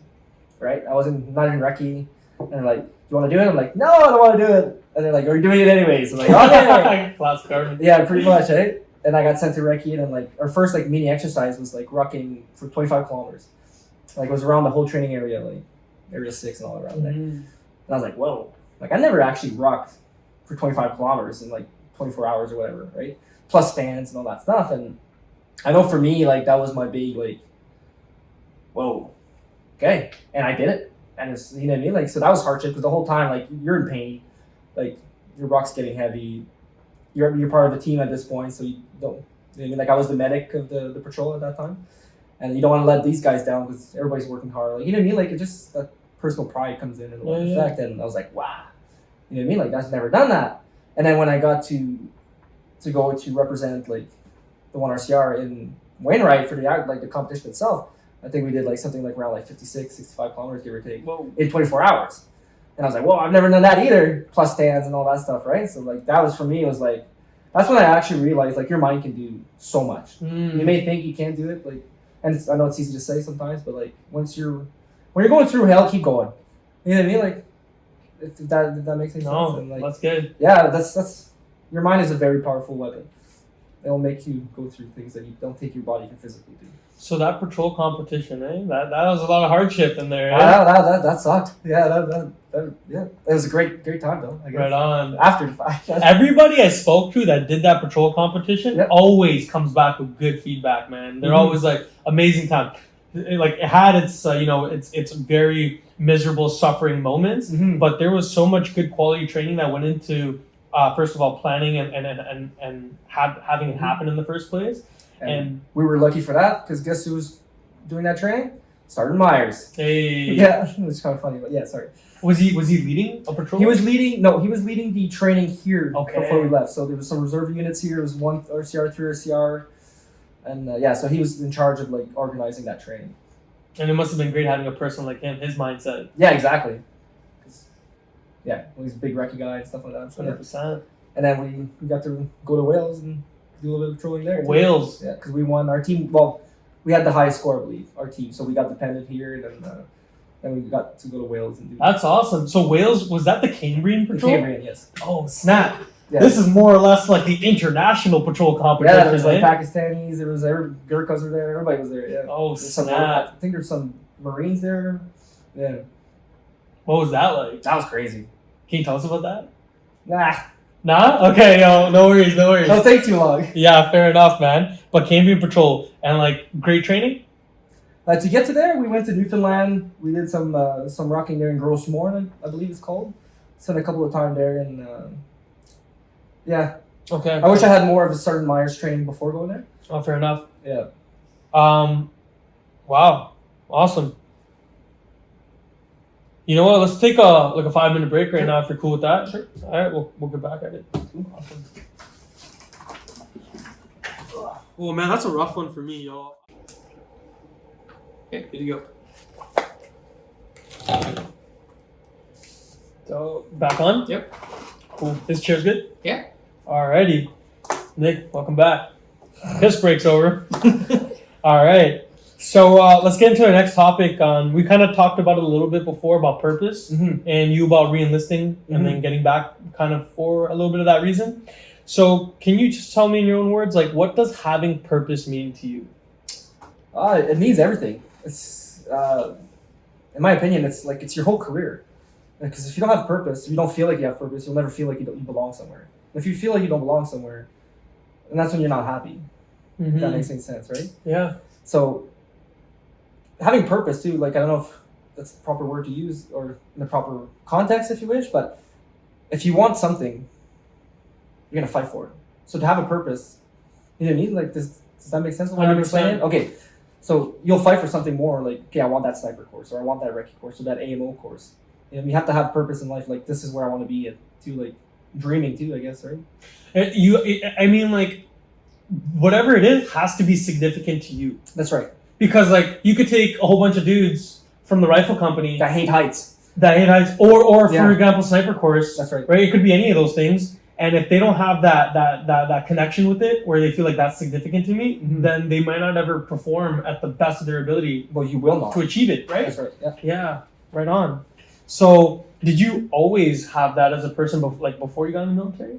A purpose? Like that feeling, like that means something to you. You need to have that. Oh yeah, I was a big suck for like war movies and stuff like that when I was growing up. Like, and I was like, that's gonna be me. It's gonna be me one day. Like, I have to. Like, you know what I mean? Like, I'm really very curious about the military. I always wanted to do my part.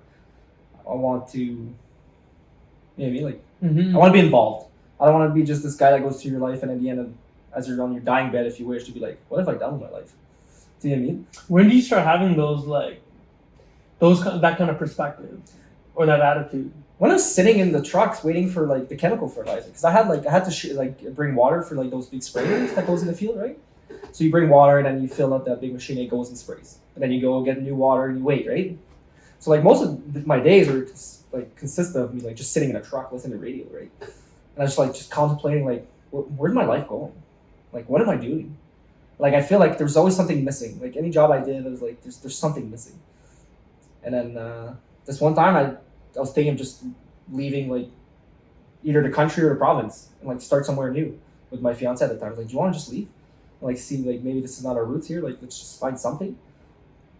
Maybe that will give meaning to me. And then basically I just said, fuck it, I'll join the army. See where she goes. And then like that was like my initial thought, and then like I was saying earlier when saying that vehicle, and then like hearing, okay, fucking hell, someone else died, and I was like, okay, now I'm definitely doing it. And then yeah. Right on. So what does having purpose look like for your future? Do you think about getting out of the military? Do you feel like being in the military you can find? Sorry, I shouldn't have worded it like that. Nowadays I think that's the biggest battle that everybody goes through. Like, some weeks you want to leave the army, some weeks you want to stay in, some weeks like, you know what I mean? Like, but is that because you find some sort of meaning outside, or is that? Is that because you found like some sort of interest outside? Not necessarily. I think I joined when Afghanistan was going on. Now it's no longer in sight, and I feel like, for me anyways, my purpose at that time was to join for this. Yeah. And then, so it's hard because you still careful what you wish for too. I was always going to say that to people that like wish that they were there or stuff like that. Just be careful what you wish for. But no, I just think it's my body's falling apart too. Like, like knee problems and like starting to hurt everywhere, and like, so I doubt I'll be able to stay in the infantry until I'm like, like 55, 60. Until you retire. So like I'm starting to think about that now too as well. Like, if I stay in to this long, okay, but how am I going to look like? How often am I going to be gone from my family too? I still got to raise my kids. Mm-hmm. And then, but if I go city side, that's also a dangerous subject because, yeah, you might be at home more often, but are you going to be happy? And if you're not happy, that's leads to depression, right? And it's a dangerous game. So it's always, for me anyways, it's always a battle. Do I stay in? Do I not? I got so many years invested already, but you know what I mean? Like, the tempo is starting to get to me sometimes, and like, pretty sure everybody fights with that a little bit. Does that make sense? I mean, you know what? I think this is a good time to talk about like the support system here, because like you talk about like all the stresses about the work, about the job and the career, on top of life, that goes down. And having a support system is important, and I guess your family plays a big deal in that. Oh, so absolutely. Like when you consider your future, you always have to consider them. That's right. It's not just about you anymore. That's your main like support system, right? For me, it is my main. And that's helped you get through a lot of hard times? Oh, everything. I'm lucky I have a good wife, like great wife, and she's very supportive. And if I tell her I have to go, and even though puts her like in bad position, depending on difficult position with work and vice versa, the kids, and like like she's supportive, and so I'm very lucky to have that. And she's always the first person I'm going to go to when I have a problem to talk about it, or if I'm not doing well or anything like that. Like, she knows everything about me, knows all my dirty secrets, everything.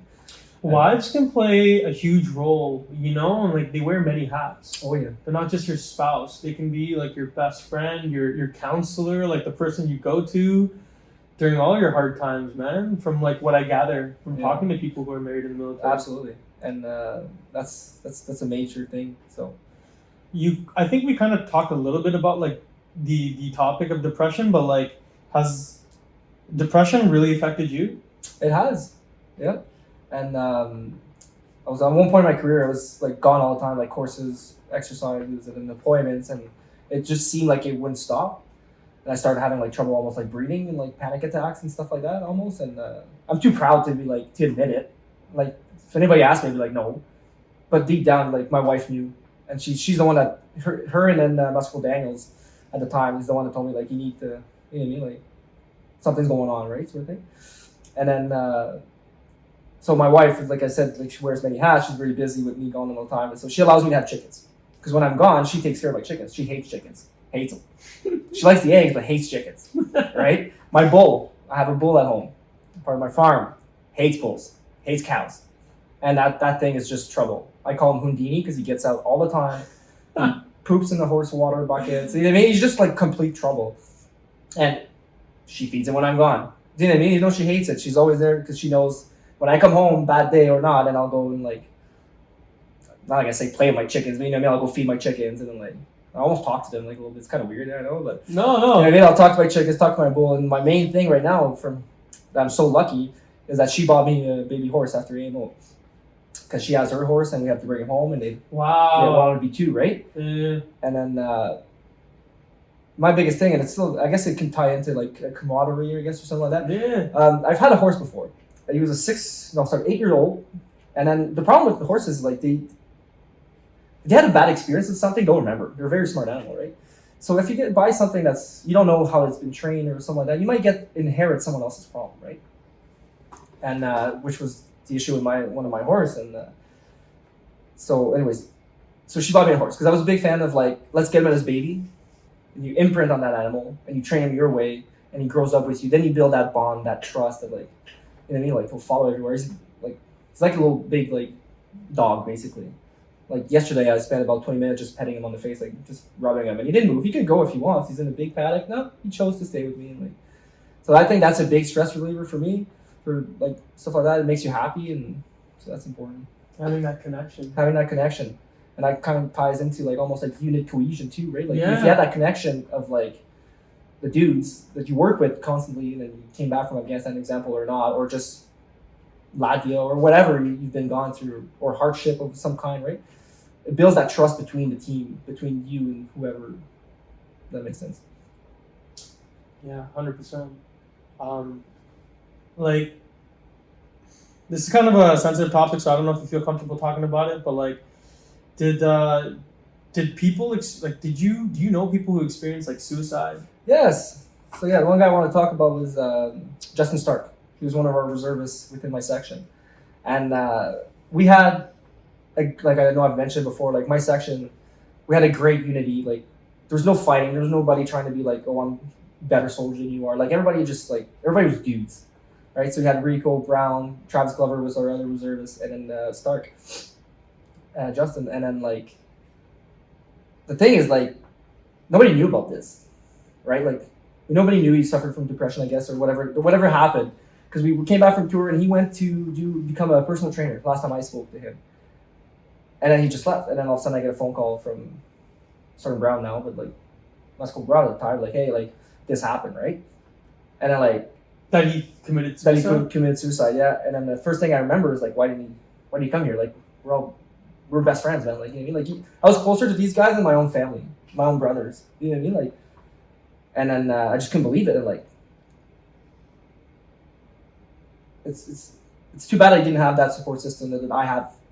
I guess, you know what I mean? Like, if I feel like if a message for people anyways is like, if you feel depression, stuff like that, like seek help, I guess. You know what I mean? Like talk to a buddy, but you don't need to tell them like, hey, I'm thinking about killing myself. You just be like, hey man, I'm going through a rough time right now. Or you know what I mean? Like don't be afraid, I guess. Put your pride down a little bit and kind of seek help or find something that makes you happy. And if you're going through, and I know I've touched this and I've said it, but if you feel like you're going through like hell, basically, it's the worst thing of your life, like keep pushing, because you never know at the end of the tunnel what's going to be there. You're going to come out eventually. It might take longer for some people than others. And that's going to tie into when I was in Afghanistan, and my fiance at the time stole all my money, basically my tour money, and then cheated on me with my neighbor, right? Like when I came back, I was in a bad spot, and you know what I mean? And I was lucky enough to meet my wife that I have now. That's, you know what I mean? That's like the angel. Like she's the complete opposite of who the other girl was. And like I was still young, you know what I mean? And so keep pushing, I guess, if that makes sense. Like, you know what I mean? Like there's light at the end of the tunnel. And don't be afraid to ask for help. That's right. I think that's the hardest thing. And I was lucky, like my boys knew it right away. They were there. Like I didn't even have to ask for help. They knew. Like they're at my house all the time. Like just, you know what I mean? Like, and that falls into camaraderie again. And like when you work within a unit that has such great cohesion, then yeah, I guess oftentimes people start isolating themselves. Yeah, that's a major one. Well, people don't like talking about it. They don't like feel like, in my opinion, sorry. Or if it, like when I'm going through my depression, like I don't want to talk about it. I don't want nobody to know this. Like it's very embarrassing for yourself, right? Embarrassing. You're scared that you might lose your job. That's a big one. The thing that probably, like, for what you're saying, like this career gives you purpose, and like to feel like, you know, man, just admitting that you need help might just take that away from you. That probably might lead to a lot of reasons why people initially didn't ask for help. Mm-hmm. And then that depression will just keep eating you up too, right? And eventually, it just keeps going and going and going. And so too many people for that, anyways. You know what I mean? Like, 100%. I mean, like, I appreciate you sharing it. Yeah, This is a tough thing to talk about. Anybody listening, 100%, like, get the resources. Try to develop a support system for yourself. When I worked in social work for like a year, like I did a placement as a student when I was in college. And when I was seeing my clients, I had my own clients at the agency I was working at. And what I found in a common theme with all the clients was that they lacked a support system. And that's what kind of brought them to my office, right, a lot of the times. And I think that plays such a critical role, like you're saying. And I guess you're fortunate to have such a great wife. Oh, you know? I'm so lucky. And yeah, so lucky. Yeah, 100%. I'm one of the lucky ones if you think about it, right? Coming back from your deployments, Did your attitude towards your service or life change? Can you rephrase that into another? Yeah. So like coming back, Just so I can understand properly, please. coming back from like Afghanistan, coming Yep. back from like Ukraine, Yeah, or yeah. like all your military experiences, Yep. did it change your outlook towards your career? Towards my career, okay. Yeah. Oh, do you feel Yes, more yes and no. passionate? Did you feel? It's yes and no. Like I said, it's a constant battle of like, when we came back, you're like,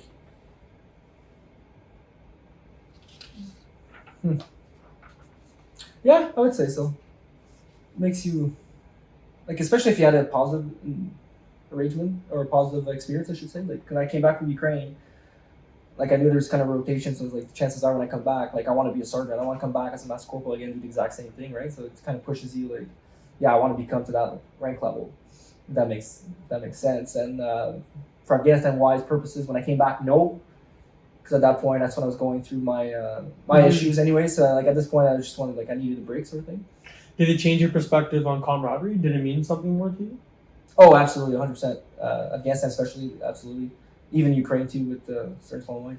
But I already had that with him, sort of thing. So you know what I mean? Like, it does, and that's the most important thing for me in the military itself, and is build that trust, especially as a young leader, or even like the senior leaders too. Like, make the effort of organizing like a section party, or you know what I mean, like, or a section. Let's go play golf, or let's go for pizza on a whatever. I know, like.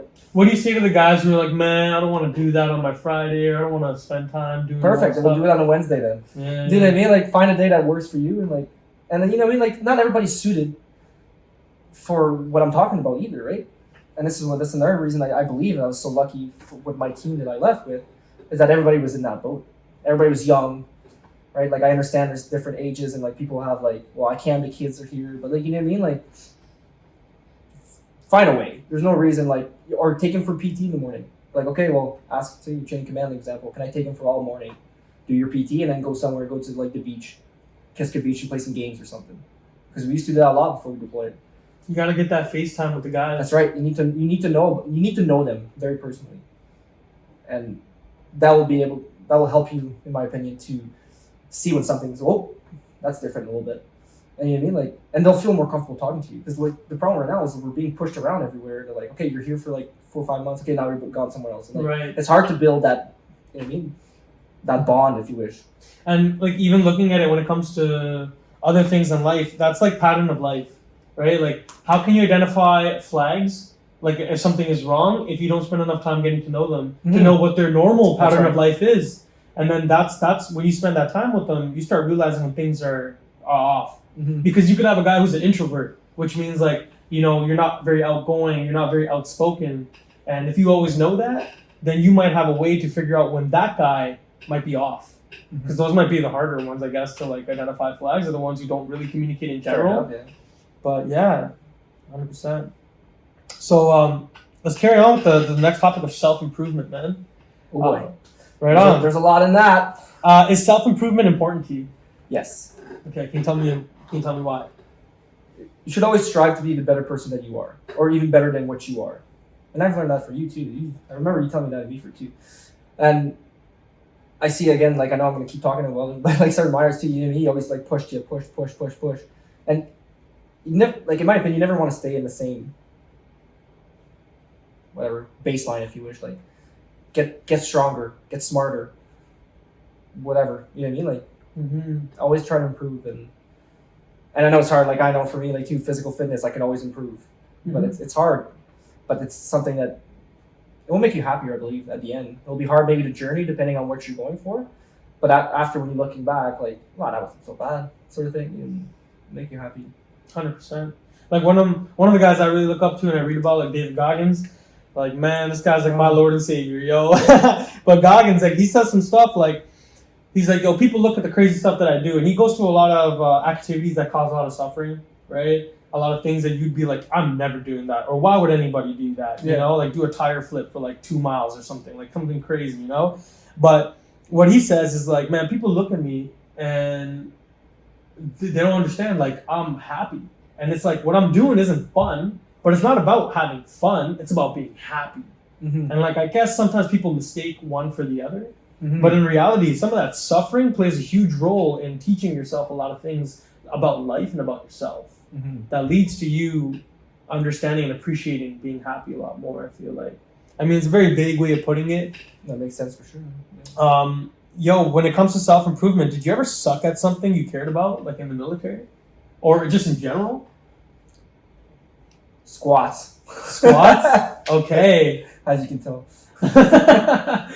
Yo, man, like the chicken legs and the chicken coop, you know? Hey. I'm not talking shit, no. You leave my 10-foot whips out here, right? I'm just busting. Yeah, it's true, man. But yo, like, Yeah.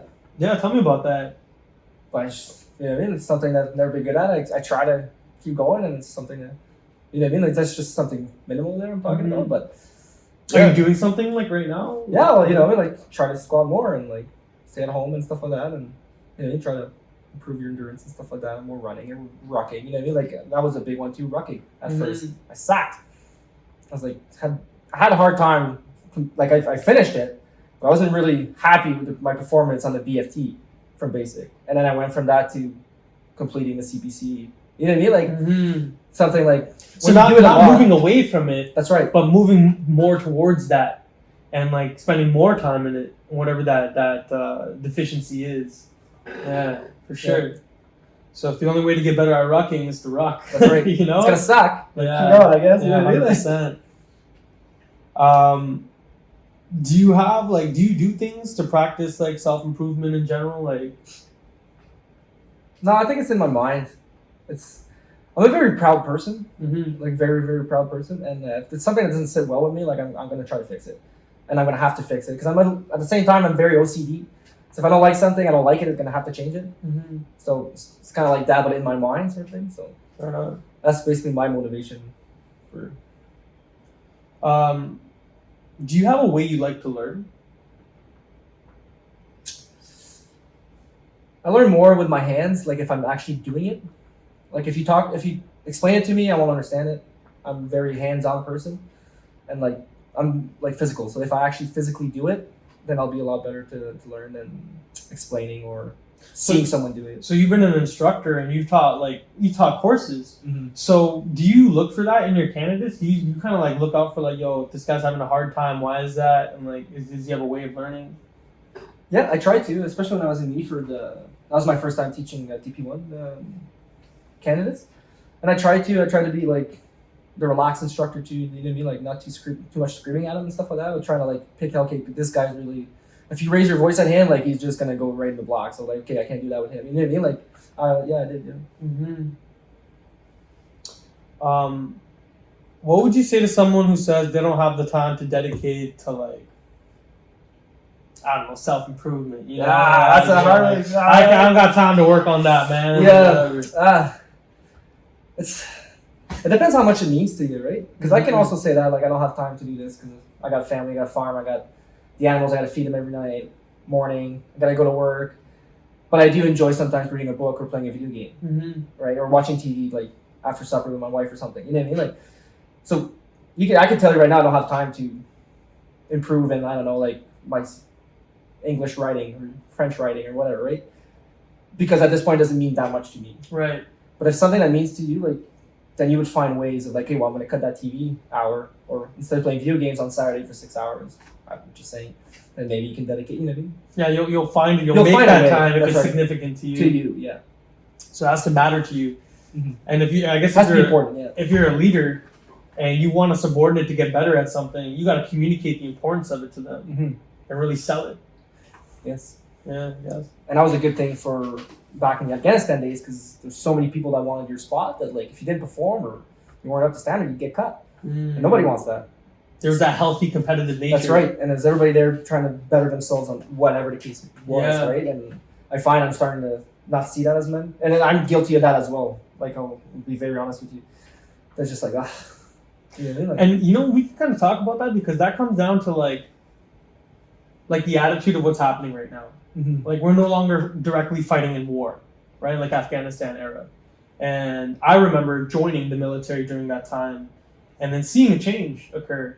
And I guess, like, when we're not directly fighting in war, it's hard to sometimes have certain attitudes towards training. It's hard. as it would be if we knew we were gonna go. Mm-hmm.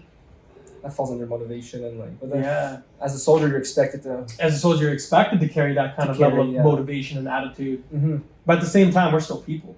We're still human beings, man. Yeah. And like as a leader, we got to sell it to ourselves so we can sell it to our people. That's a good way to put it. Right? You know? Speaking of, like, you said you like to read, or you do read, but sometimes. But like, what do you like to read? I'm like big into fantasy, like sick. sword fighting and stuff like that, like tactics and stuff like that. Do you like historical fiction? Do you like fantasy tales? Like, what do you like to read? I like historical fiction is one of them. Fantasy tales, I like that too. I'm very broad. Any particular book? Right now, I'm reading The Wolf by Leo Perry. Right on. Which is pretty good too. Yeah. What's it about?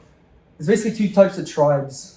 So one's north and one's south, and like, but they're completely different. And like, there's some like fake stuff in it that are like they're like 70 feet and they live for like 300 years, while the south people like luxury and gold and stuff like that. They don't live as long, and like so now they're basically fighting back and forth, like raiding, and they have different lifestyles of how they live life and stuff like that. So yeah. In those kind of books, do you find that there's like hidden lessons in there and stuff like that? Sometimes, yeah.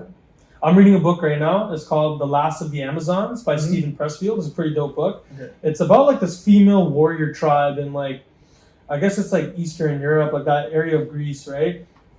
And the Amazonians, I guess like Wonder Woman is like an Amazonian or something. But anyways, these people, they have this warrior culture, but they're all female, right? And so like this is so kind of like unique and extraordinary, especially comparing to like today's era.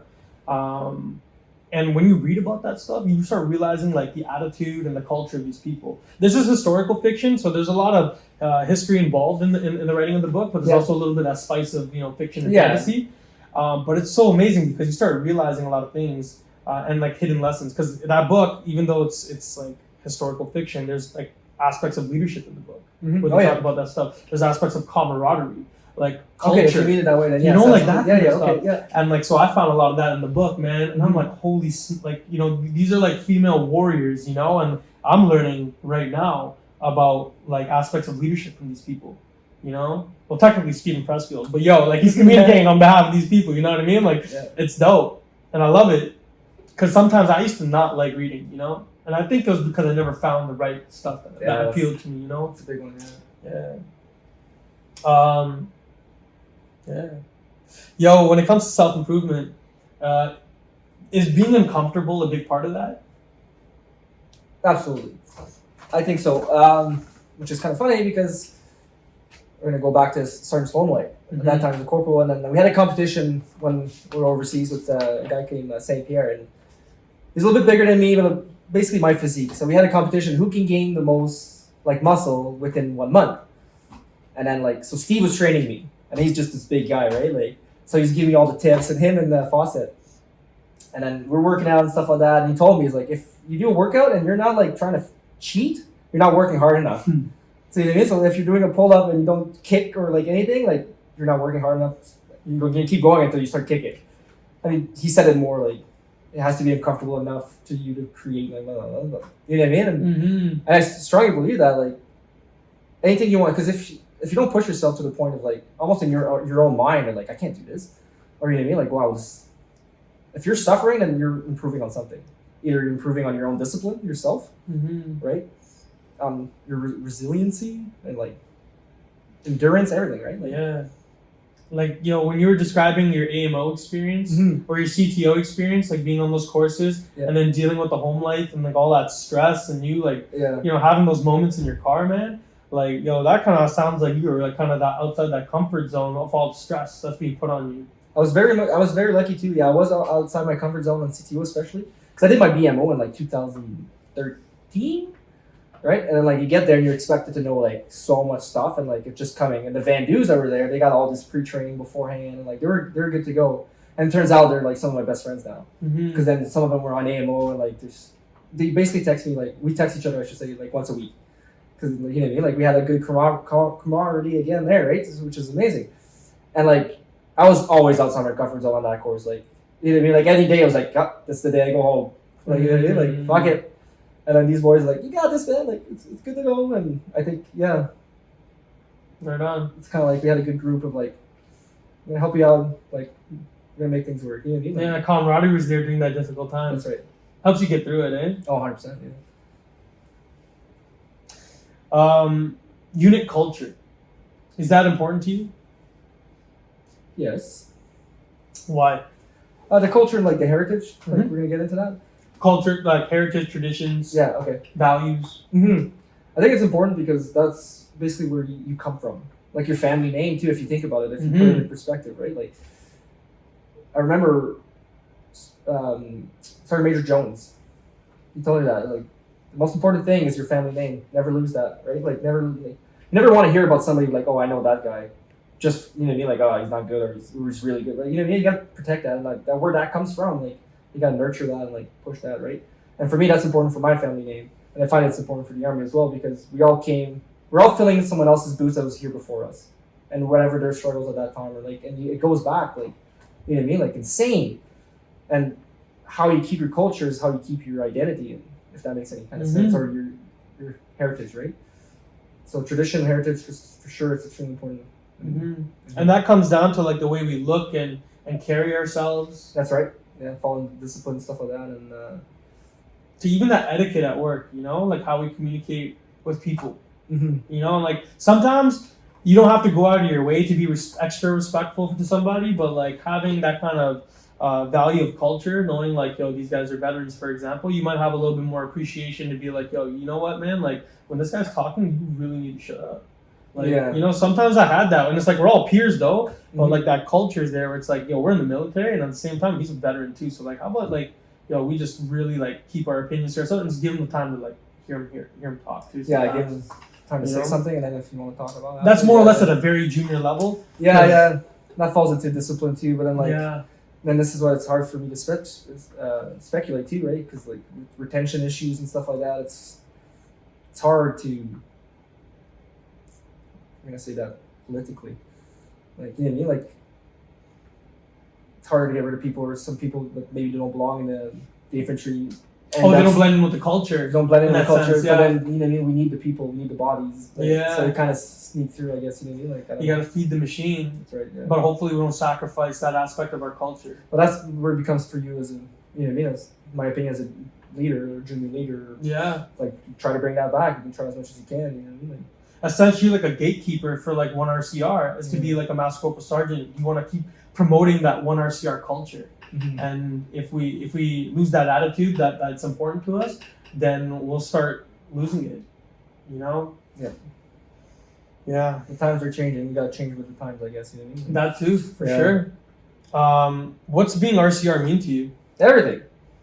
And especially now after my career, like I didn't know what RCR was before I even joined the Army. Now it brings pride to me. Like I can actually say, like, yeah, I'm an infantry Master Corporal. And back in my day, I'm not that older, but you know what I mean. Like it meant something to be a Master Corporal, right? Like it was hard to get. It's not like a corporal rank that's gimme rank. You gotta earn that rank, and I had to achieve that. And that was my main goal, is to become a sergeant. That's my goal, and especially in the RCR, because we're basically the boots on the ground. We are the fighting force, like.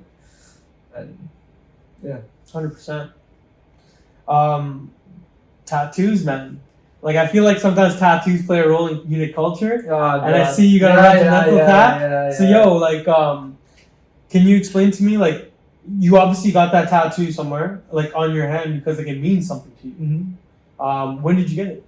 I got it shortly after Afghanistan. After Afghanistan. Shortly after, yeah. And it just was my pistol grip hand. It's my hand, so I just felt like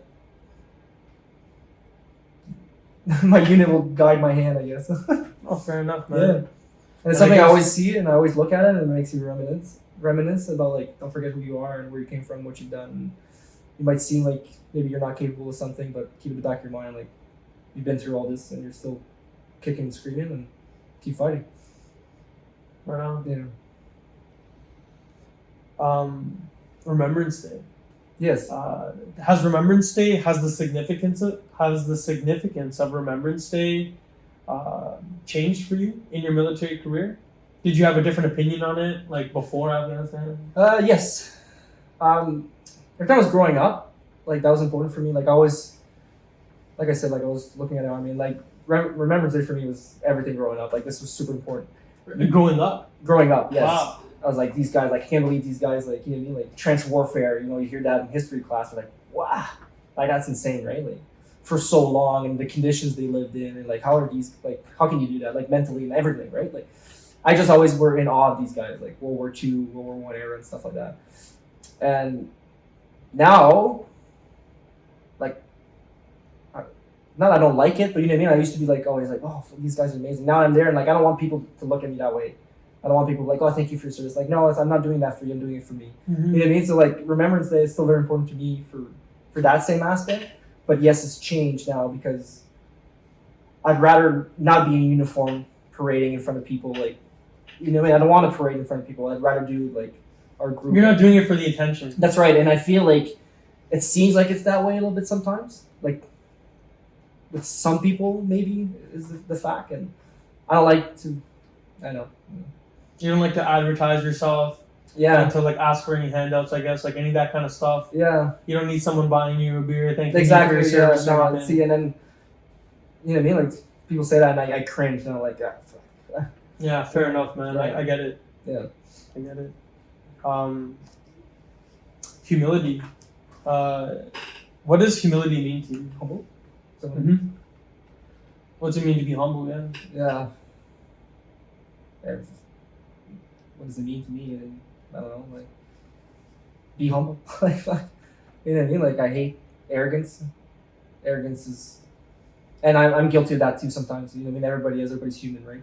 And I try to always like, no, like, be humble, because you never know what someone's been through or whatever the case may be on that aspect, anyways. But by being humble, I believe you can learn a lot better. Mm-hmm. And like that goes into other stuff we talked about, like learning from other people's mistakes and stuff like that. But people are more willing to talk to you if you're humble. Yeah. And if you're an arrogant prick, then like, why would I don't want to learn from you. And it's so important as both the follower and the leader. That's right. Yes. We kind of talked about like heritage in the sense of never forgetting where you came from. How do you think like we can promote that idea, never forgetting where you come from? Because we have RCR Battle School, right? You go to the museum. Mm-hmm. So it gives you like a big taste of heritage, regimental heritage. We have Remembrance Day as well. Mm-hmm. Do you do anything to kind of like remind yourself of never forgetting where you came from?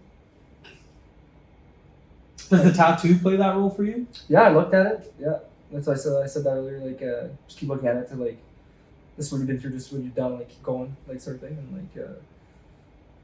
It's more very symbolic for you. For me, yes. Yeah, right on. And now it seems like it's a growing thing. Now everybody's getting in, so I'm kind of like, But at the end of the day, like for what it means to you, that's right. this is important. That's right. The concept of being a good human. Have you heard that term before? Sergeant Major Jones. Sergeant Major Jones, Yes, man. sir, be good humans. Yo, what do you think about that? He's 100% right. Like, you know what I mean? Like, be good humans, and it will alleviate so much problems in your life too. Like, it's insane. Like, yeah, I mean, you know, like the RCR, like never pass the fault. You know what I mean? Like, that's still part of being a good human. You know what I mean? Like, see a piece of garbage, pick it up. It's you know what I mean? Like, I still do that, but I don't know how to explain it better. Like, just be good, and then it'll make you more humble too. On top of that, and I think it creates that environment of like look at this guy. This guy's pretty good. He's pretty nice. He knows what he's doing. He's good. And then you're gonna become someone's like, I want to be that guy. And the more it goes like that, the more it spreads. It's like, you know what I mean? It's like a bad idea. I guess you can say it like that. The more it grows, like, you know what I mean? Like, not the bad idea, but someone that's negative all the time. You know what I mean? Like, it grows. Mm-hmm. And I think like, be a good human. That's gonna grow too, for the better. Mm-hmm. Yeah, like I guess like what you're like maybe trying to say is like, if you're negative and you're toxic, that can spread. That's right. Yeah. But if you're the opposite, if you're positive and supportive, and you help empower your people, That's right. Yeah. hopefully that spreads. It Right? will spread. It will spread. Yeah, That's right. 'cause I guess you felt it before. I felt it with Rick Beckford. I felt it with you when I met you in Meaford.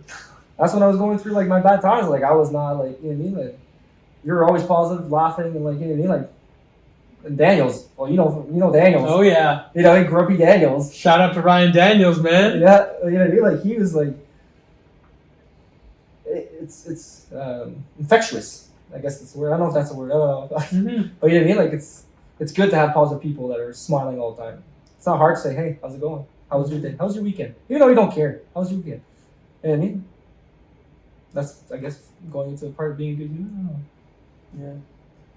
I guess like trying to be genuine about it though. Mm-hmm. I guess like people can kind of smell it, you know, from a mile away, like if you're being genuine or not, and like that plays a role, you know, taking the time just to ask your dude like, hey, how's it going? Yeah. But that goes into unit camaraderie Yeah. and cohesion, right? Yeah. It all ties in. You Everything know, all ties these in, yeah, things. exactly. Being a good leader, being a good follower, being humble, being a good human. You're happy at work, you're not happy at work. Right. Why? There's a reason, right? The why.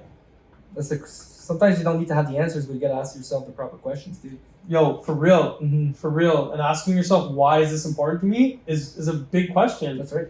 And sometimes we don't even ask ourselves that. No, you just kind of go and weigh it, right? Yeah. And like in those difficult days, man, sometimes that why will help you get through it. I'm sure it will, yeah. You know? Right on. So we're coming to like the end of like the question bank I had prepared for Perfect. today. So I got 2 final questions for you, Nick. Can you tell me why you still serve? I still serve for that purpose, that pride that I have, and I like my job. You know what I mean? Like, sometimes you really hate it, but if you don't really hate your job, you don't really like your job, especially in the infantry. You know what I mean? Like, You need that contrast, you know? Like Yeah. those bad times, That's man. right, And when the good times happen, they really The make you opposite, that's appreciate right, it, you that's know? right, yeah. I'd like to, like when I taught in Meaford, like I hope anyways that they've learned something from me and I can bring like that, teach junior soldiers basically of like how to be better at themselves or how to better themselves and stuff like that. And you know what I mean? Like you want to leave in an imprint, Mm-hmm. if that makes any sense. 100%. And like, yo, I know for a fact, like this kind of this setting, it kind of makes it sometimes tough to like really communicate it the best way possible. But I'll just say this to anybody listening: like when I talk to Nick offline, like when we're just at work and stuff like that, you hear the genuine passion in this guy about the job, the career, about the people, about his family, you know. And like hearing you communicate this stuff to me, it makes me feel good about working here, you know. And I love to like, you know, say what up to you every time I see you, man. It makes me feel good because like, I don't know, man. I think you're like a good soldier, a good leader, and for whatever reasons, like maybe your role models played a big role in that. Naturally, you growing up the way you did, your experiences in war with the people that you served with, the people that you might have lost along the way in life. I think all that stuff plays a role in who you are today. Mm-hmm. And like the guy you are today, I think you're an exceptional leader, and I think you're the kind of guy the battalion needs. And we need as many people that care about their service, that care about the camaraderie of the job, the culture, you know, and preparing ourselves for the next time we might have to go out the door Mm-hmm. and deal with some difficult times, you know. And it makes me proud to be here, you know. And yeah, man, I don't want to like blow smoke up your ass. Well, I'm getting uncomfortable now. It's like, no, dude. It's like you just told me thank you for your service. I'm like, Yo, thank you for your service. No, man. thank you. That's what I'm basically saying. This guy. Yo, do you have any future aspirations? To become a sergeant. Okay. Is that pretty much just like right now? That was my goal when I came back in the army. I was like, well, that was my goal initially, like my big goal. And then when I left, I was like, no, I have to finish that as well. And from there, we'll see where it goes and see where my family takes me to, because like they're a big part, like we've talked about. Like I don't make a decision without talking to them. So Right on. yeah. So those are the questions I have from like the question bank here. But I want to ask you about your farm though, man. So how did you get into your farm? Like how did that become a thing? Well, I was always interested in like farming, like we talked about. Like Yeah. you know, like and then I got my house at a cheap price, if you wish, like Okay. which was great. Like the price was good, and we got there. My wife had a horse at the time, and she was boarding it somewhere else, and like that's a lot of money there. So we're like, let's just buy like a little hobby farm and like have some fun. And like so everything worked out, and I didn't have any animals when I started there, obviously, and I had the horse, and then I started getting chickens and like animals and stuff like that because it's I like it. Like you know what I mean, like. Did it grow? Did you had the horse first? No, yeah. So I had like the horse was still bored. I started with 3 chickens. I called them my ladies. Hey. You know what I mean? And I fact from there, like we went up, and then like I was doing meat chickens at one point, like goose, turkeys. I had turkeys, and like you know, I want to be self-sufficient. That's like my main goal is to be self-sufficient in the Why? food district. I take pride in something that I grow or something that I've done, and you can see like, you know what I mean, like Fruits of your labor. sure if you want to take it that way, like, you know what I mean, like to prove that hard work will give you reward. It may be little, it may be big, depending, but like, and I guess that's also always a reminder of like, you know what I mean, like. I don't That's know. awesome, man. Yeah. And, like So what do you have in your farm right now? right now, I think I got about 30 chickens. I have 2 pigs. I have 3 horses now. Well, one's coming next month there.